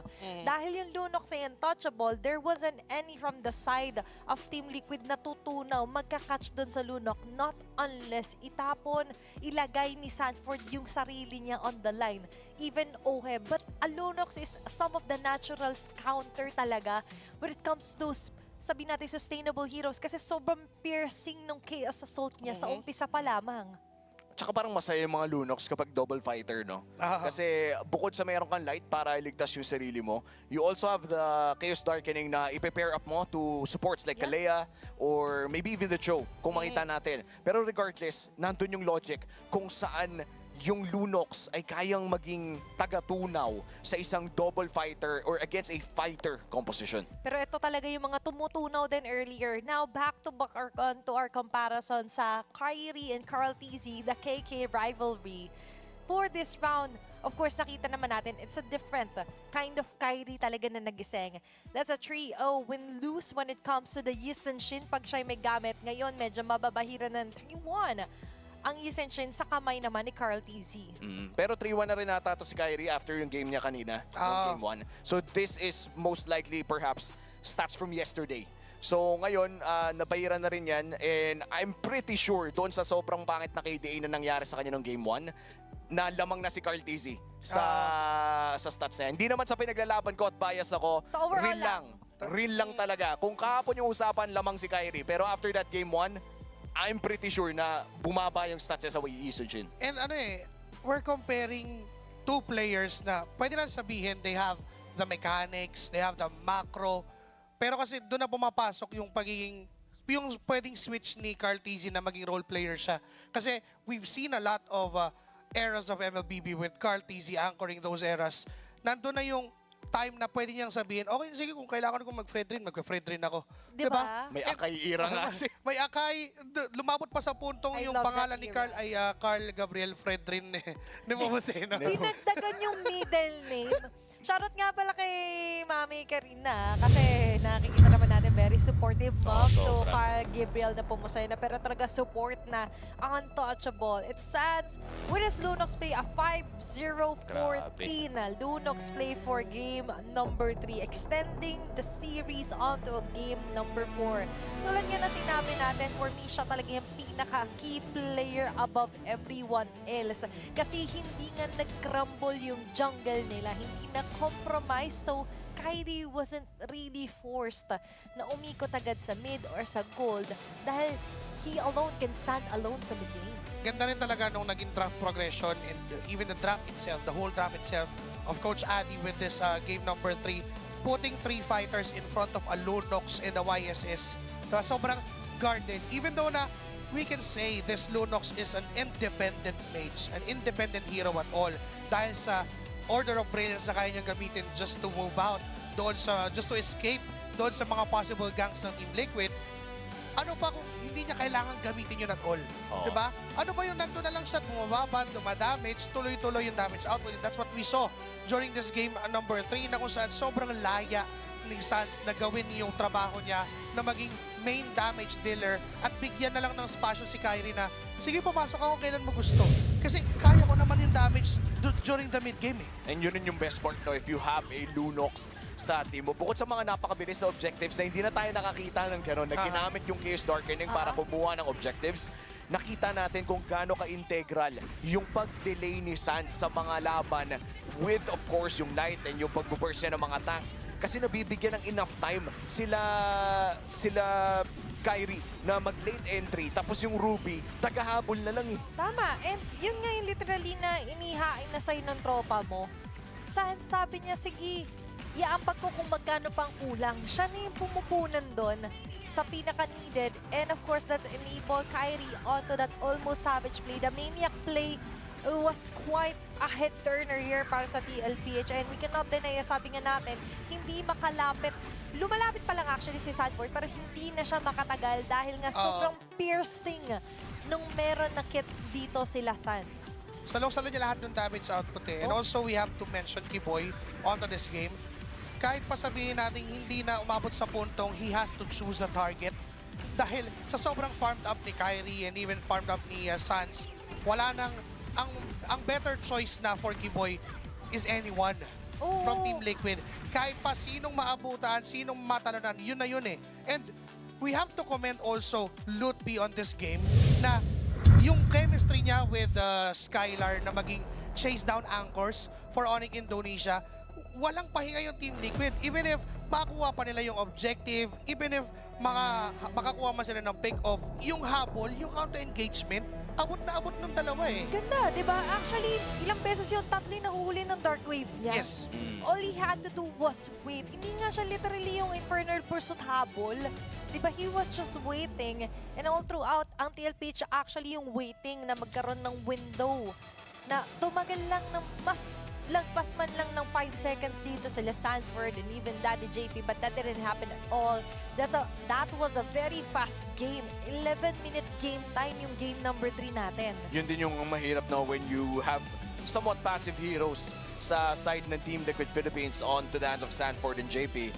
Yes, meron ka self-sustain, pero more on counter-engage kasi yung nangyayari sa atin. Hindi katulad nung games 1 and 2, kung saan yung mga heroes sa Team Liquid Philippines ay talagang made para sila yung mag-start ng plays. This time, Onic Indonesia had all the right to start the plays, and Team Liquid, napipilitan tayo maghintay. They didn't have that right at all na sila yung magharap ng away.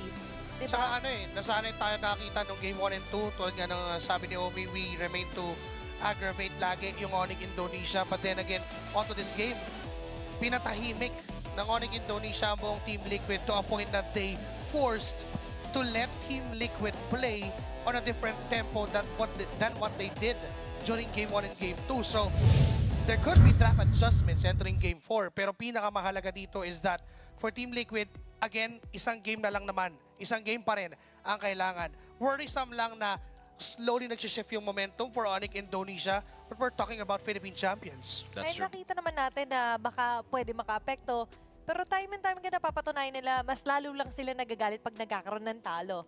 But we witness also legendary moments here and witness your legendary stats as new features are coming soon to MLBB Academy. Unang-una, rating feature. Participate in fun team discussions and express your views with a score. Weekly reports. Get an exclusive weekly report to gain insight into your battlefield tempo. Match history. Keep track of more past matches and remember every brilliant play. Whether you're a data enthusiast, an analysis guru, or a critic who loves sharing opinions, you'll find the feature you need. Stay tuned for more sneak peek at the upcoming updates for MLBB Academy. Marami talaga tayong mga kailangan abangan, lalo yung mga new features na ganyan, di ba? At para naman sa mga naglalaro ng MCGG dyan, mayroong available na Yuzong Commander skin. Hindi lang isa, hindi dalawa, kundi 3.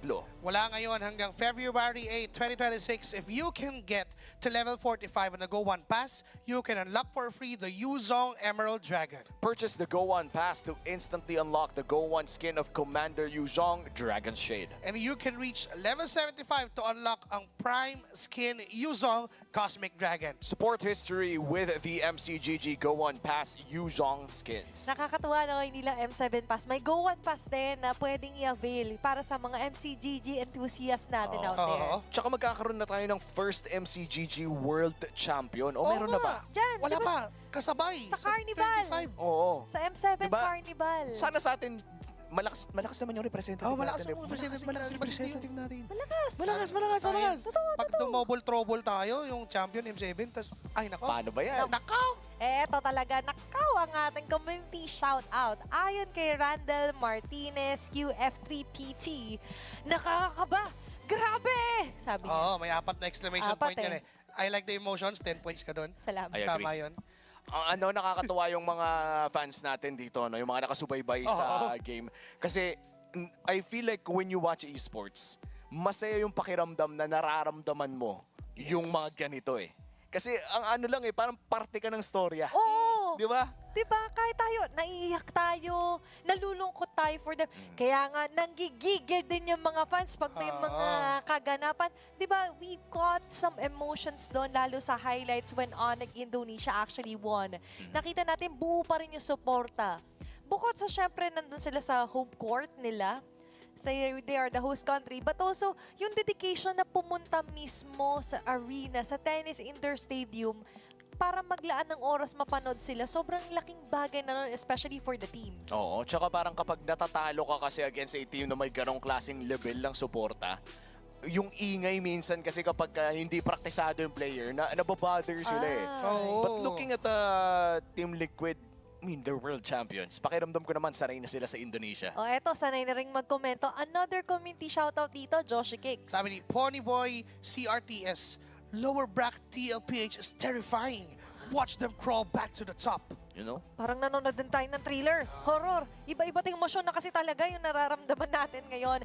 And you're right, terrifying kasi one wrong move could cost them their journey dito. The journey to the golden road as well, di ba?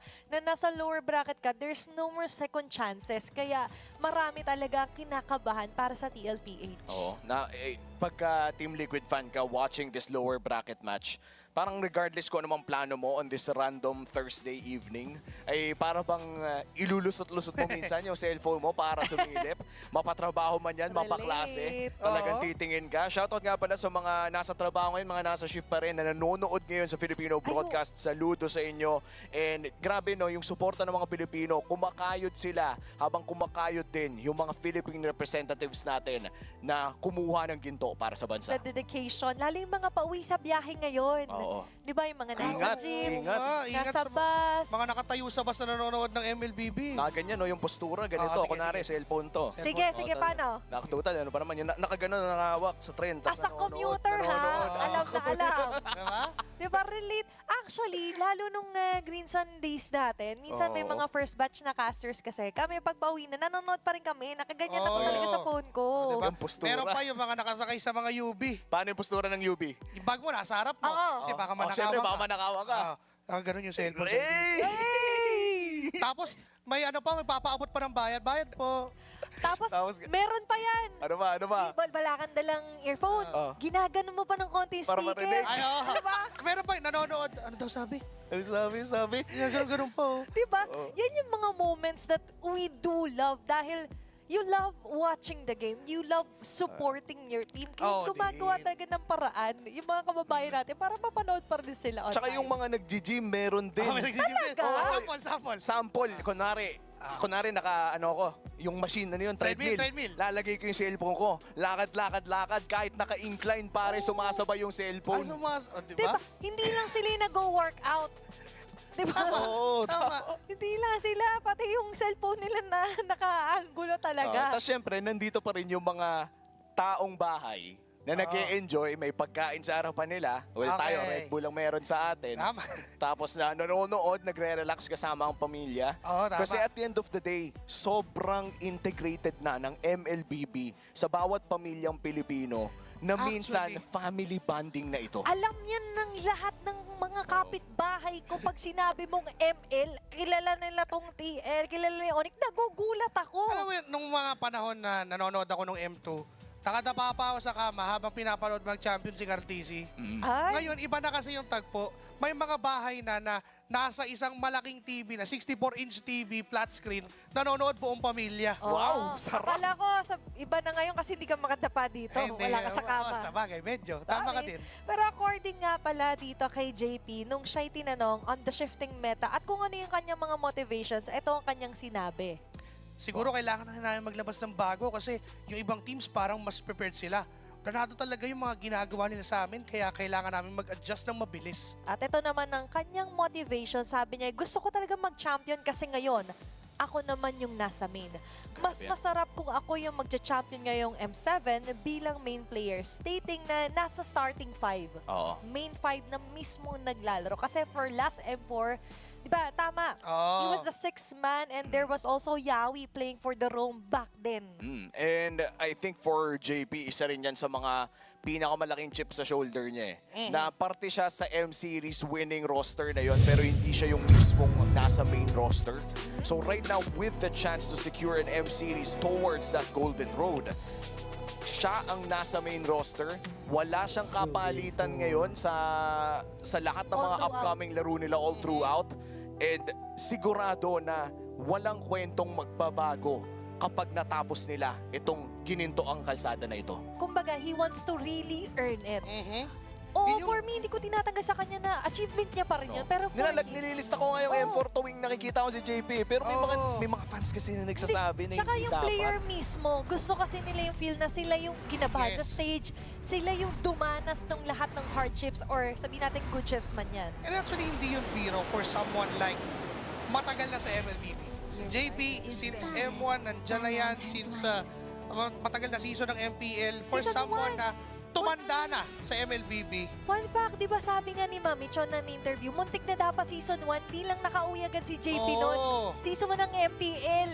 So, by that time, na meron ka pa rin motivation at this point, na gusto, gigil ka pa rin. Di ba? Ibang story to tell na yun. Tama at ngayon. Now they're facing Onic Indonesia, who currently won the last game. It's the game number 4, Expanding Rivers ang ating mapa. Blue side for Team Liquid Philippines. So, ngayon babalik ulit tayo sa form na para bang pwede ulit silang mang-psycho when it comes to the draft or the game picks. Possible ba tayo makikita ng mga heroes such as the Yusin na mapaprayo nila or baka naman a super flex hero on the Golden XP? Ayan na. Ay, Claude lang ito pala nakalusot. The moment Onic Indonesia gave up that Claude ban, instead of a Sora, na binan nila on their very first moment na yon for Oheb to get his Claude.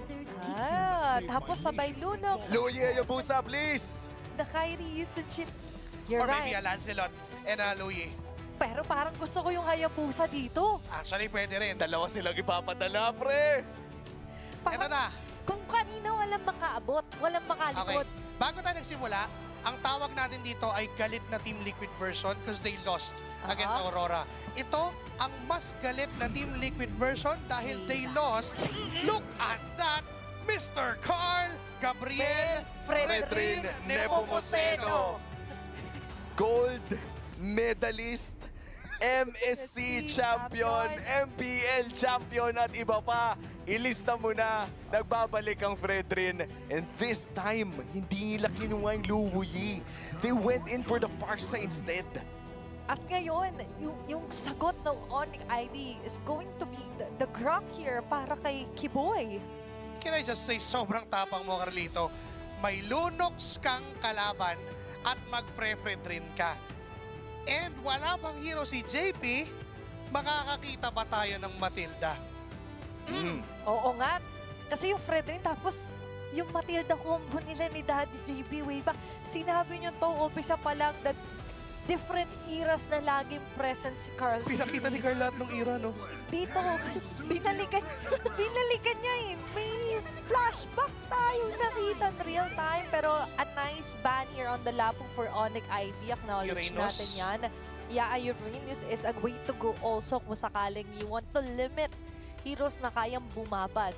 Pero, Threat din yung Arlot dito ah. Actually, yung pwede. Kalaya wala naman na, so okay na tayo doon.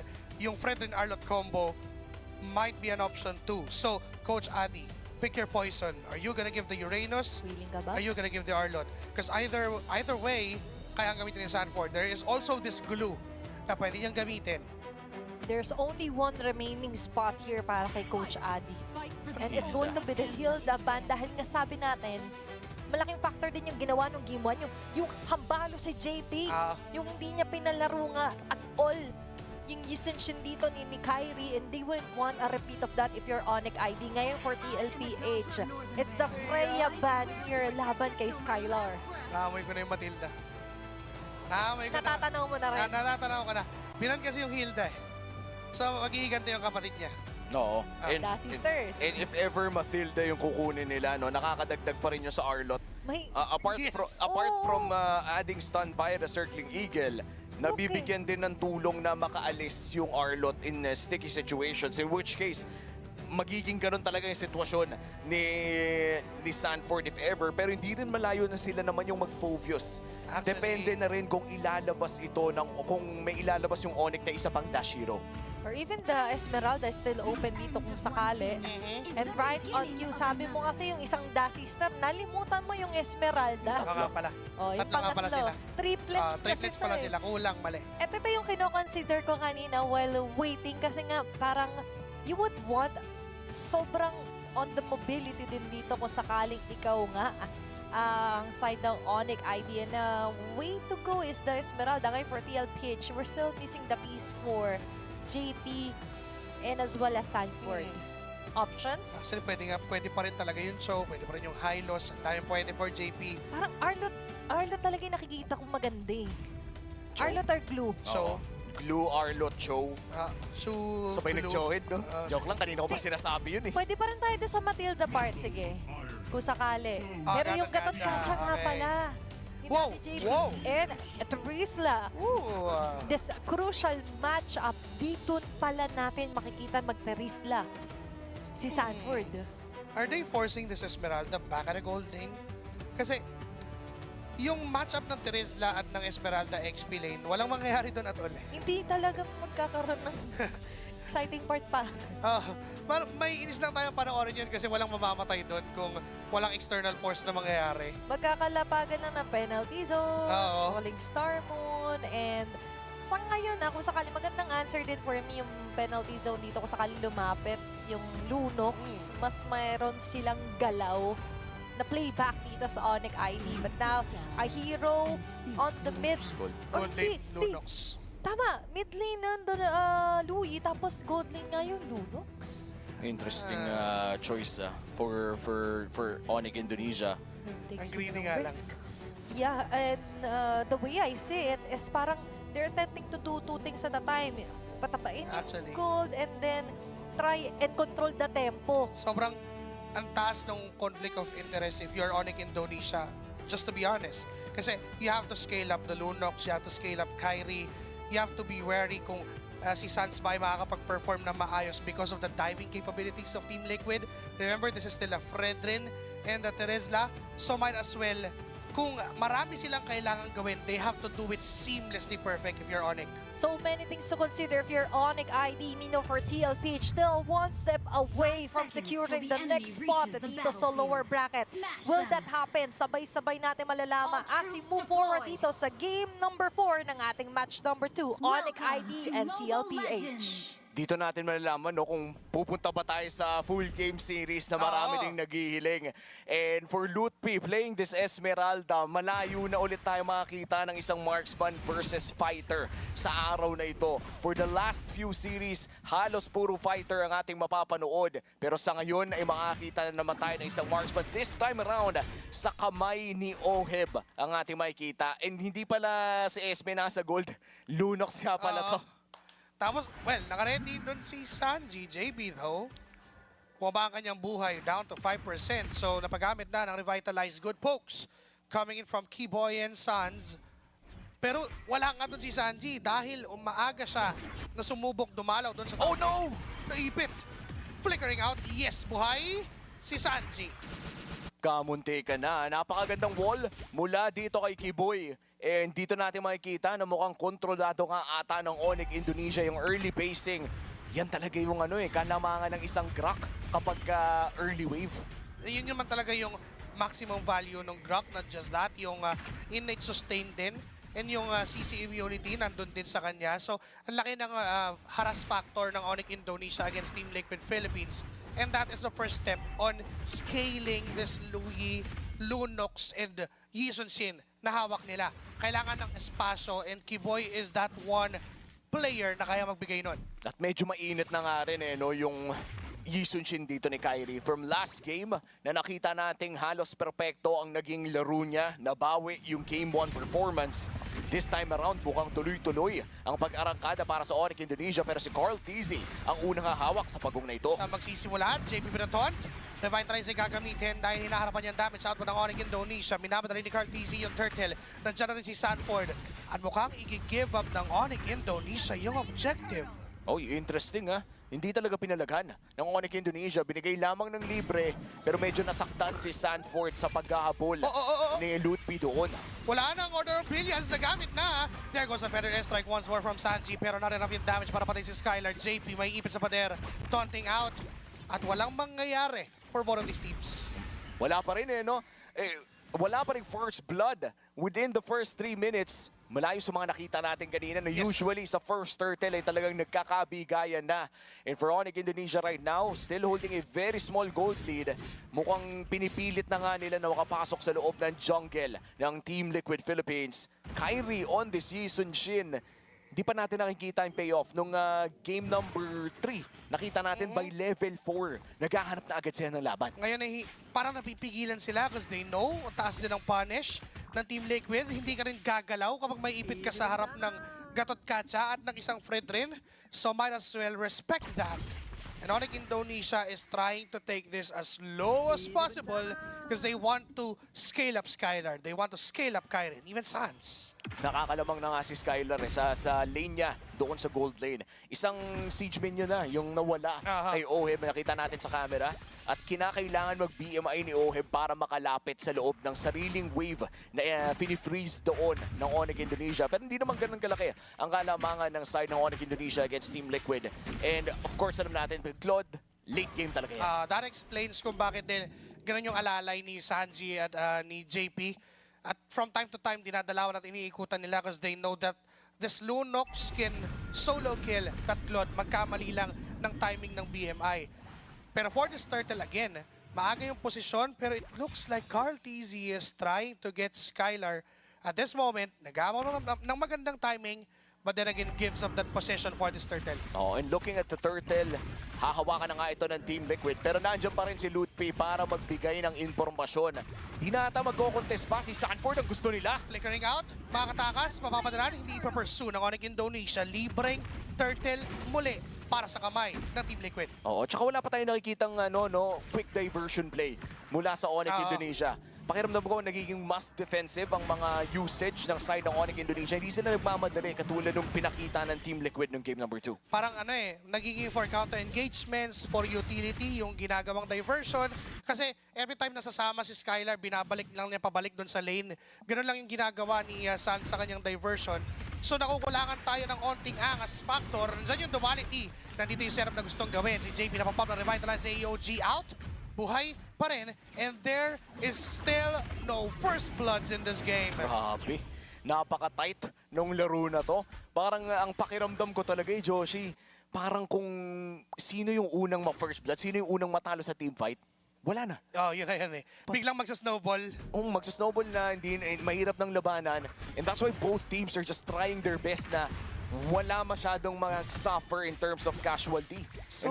Sobrang linis ng laro ng dalawang teams. At this point, palinisan at pahanapan na lang ng butas at si Oheb. Ay!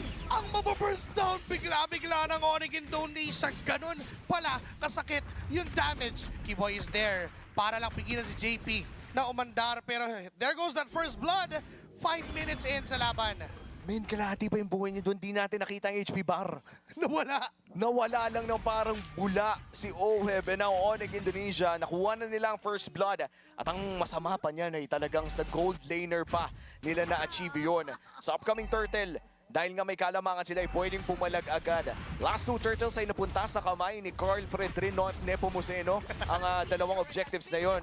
But this time around, pakiramdam ko papalag na ang Onic Indonesia maliban na lang kung may trade sila sa mapa na gustong makuha. Oh, malayo naman itong si Kyrie. Buhay na yung turtle. Again, same goes by with ang may AOG. Na-dive doon sa Torres. Sans! Wow! Is gonna go down sa kamay ng Team Liquid. Binitawan bigla yung turtle. Ngayon CC mo na ulit. Lalaban ng Onic Indonesia. Nandiyan si Lut, Picky Boys, Skylar and Kyrie. Pero hindi sila makalapit. Nakaharang si Sanford, nakaharang si JP. Hindi nila binibigyan ng way in yung jungler ng Onic Indonesia. And this is a turtle gotten by Carl TZ himself. And Sanford, susubok sumilip. Pero walang mangyayari. Carl TZ, inangasan ng onte. Tinon si Giboy.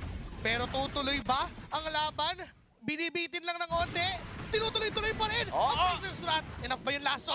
Mag-flicker na si Sanford. Tech charge papalayo. At buhay pa rin itong si Giboy. Aagaw ng orange buff. Nakuha ni Cartesi yun. Naiipit si Lupi. Pagdala si Sanford. Feather Strike is enough to get Skylar down on the process. Lupi ay nasa harap pa rin ng Team Liquid at hindi pa rin namamatayan ang Team Liquid out of that engagement. At naibaliktad pa nga nila. Lamang na ang Onic ID doon pero for some reason nanganapan ng Team Liquid Philippines yung butas sa mid lane. Legit under the turret play. Biruin mo lamang yung Onic Indonesia pero nag-under the turret aggressive play si JP doon sa mid lane. And all of that happened while Oheb is farming mag-isa doon sa bottom lane. Naghahanap ng mga pwede niyang kunin. Ito yung nangyayari kapag hawak ni Oheb yung Claude. Talagang magpa-farm lang siya ng matindi. Hindi siya sasama sa mga team fight because he knows na kaya ng 4 na miyembro. And now again, Skylar, after getting that first blood against Oheb, then dies twice. Tapos ngayon si Sanford na magiging kapalit ng buhay ni Skylar doon. As si Lutpi naman sa baba, sinusubukan ni Oheb at ni JP. But then again, it's Team Liquid. Naagaw na nila yung kalamangan. Good trade yun XP for gold lane. Tapos okay lang kay Sanford na mamatay siya kasi parte naman ng role ng XP laner sa modern MLBB na ibigay talaga yung sarili mo for better trades like that. And with that, nakakuha pa ng karagdagan na gold dito si Sanji. And feeling ko isa rin yan talaga sa mga importante para sa Team Liquid Nakita natin yung Sanji na walang item. Medyo mahirap talaga. Hindi gumagana yung playstyle ni Sanji kapag hindi siya lamang. But this time, with the Genius One secured as well, Team Liquid well on their way para makakuha ng major objective. Last 3 turtles napunta na sa kanilang kamay at minamataan na rin nila yung Lord na ito. Biglang nagbago yung yung laro ng Team Liquid and Carl TZ. Nandiyan na yung free train niya Ang angas na Ngayon si JP mag-isa doon sa harap ni Kyrie. No way! Nasakit na dami sa magumula kay Sanji. Tutumba yung jungler! At mabubuhay naman yung isa. Kaso nga lang nandyan si Ludwig para for counter engage. Pero not enough yon. Wala na siyang inabutan. Habang nangyayari yon, ang sabi ni Carlito na Goat, akin na yung Lord. And imaginein mo, pre-flinikeran niya para sure na wala na talagang takas. And that is the Lord secured para sa Team Liquid dahil wala na ring retribution ang side ng Onic Indonesia. kailangan na nila mag-back sa ngayon. Dinelay pa ni Carlito ng 1 segundo para yung Lord. Ay hindi, pinapunta na at pinapasok niya na dun mismo sa kasunod na wave. Aabot, and now, for Team Liquid Philippines, biglang bumibilis na naman yung mga tagpo ng laban. Kapag nakakita si JP ng isang target, taunt, tapos feathered airstrike mula kay Sanji. Kaso ngayon, wala pa nga si JP. Nagpe-feathered airstrike na si Sanji. Alam niya na kailangan umalis ng mga members ng Onic Indonesia. Sanford sa likod. Tumitingin ng magandang setup. Penalty zone plus sa AOG, yun yung perfect combo na inaabangan natin. Pero so far, hindi pa nga ginagawa ng dalawa. Oo. Kumbaga parang tinitipid pa nga ng slight ng Team Liquid yung mga ultimates nila dito. But here we go, Swift Trinity secured by Oheb.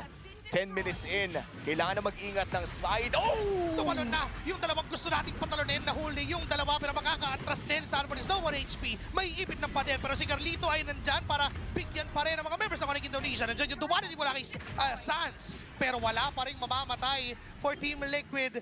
Napakahaba ng mga team fight na nangyayari pero parang wala lang para sa Team Liquid. Oo, kasi nakakakuha sila ng mga tore. Sa nangyari na team fight na yun, distraction lang yun sa totoong pakay ng Team Liquid. Nakakuha sila ng tore sa mid lane, nakakuha sila ng tore sa top.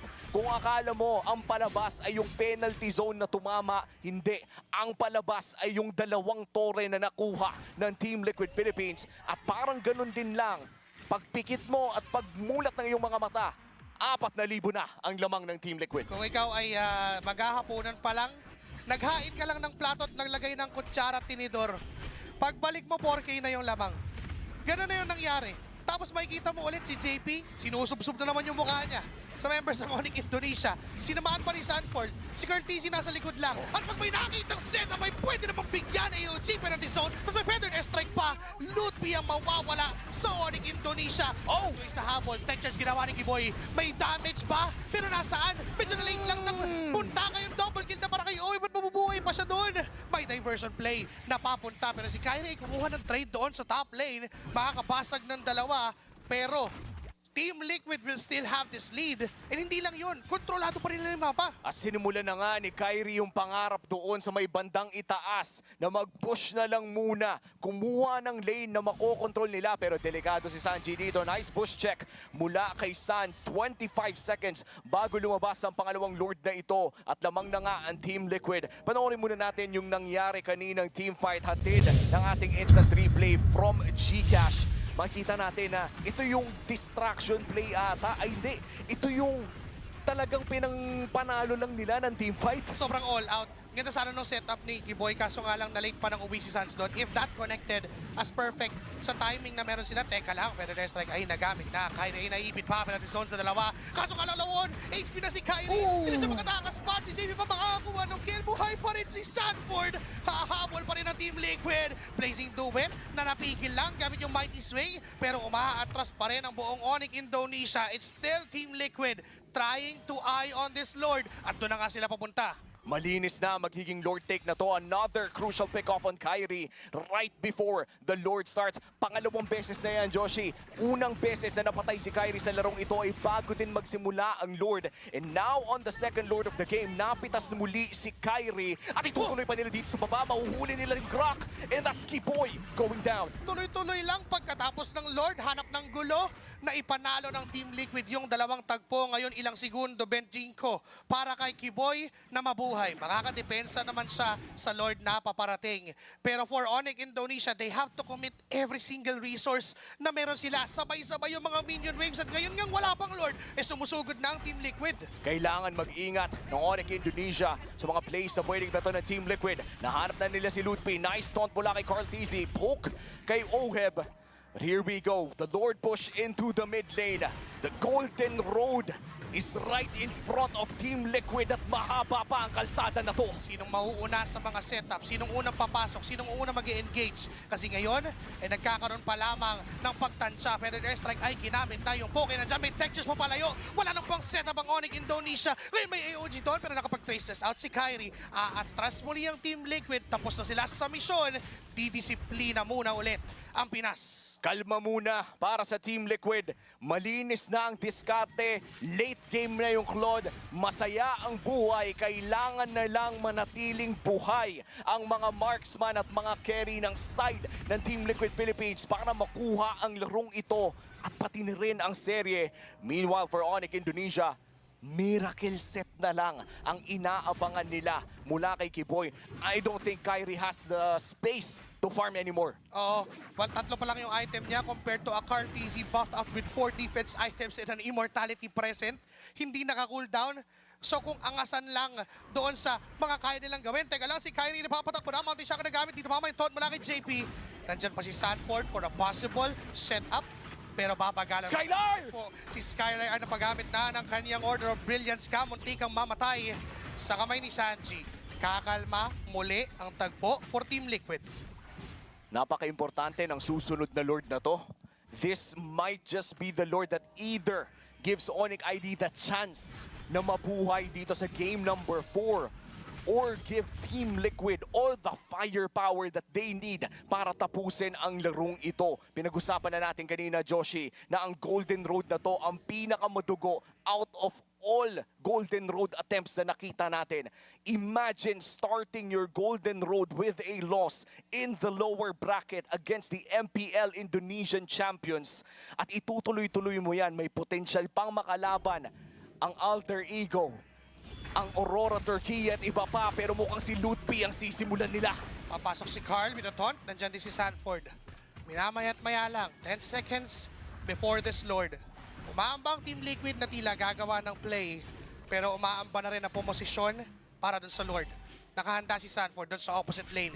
Kinukulit-kulit ang mga members ng Onic Indonesia. Nandyan din si Carl Tizit magpapakita. Si Oheb lang ang hahawak ng pwesto sa Lord. Oo, pero mukhang maiipit dito si Kiboy ng slight. BMI magagamit din naman Carl TZ in the vicinity of the purple buff ng Onic ID. At mukhang mahihirapang pumasok ang side ng Onic Indonesia sa pag-contest ng Lord na ito by diversion play. Medyo malayo, ah! Pumasok na rin naman yung Mountain Shocker. Carl TZ will get that Lord. Kiboy with a setup. At si Sanji yung gusto niya. Si Skylar sa likod. Kaso nakalipad pa. And Sans will go down in the process. Lutpi's low on HP. Blazing do it.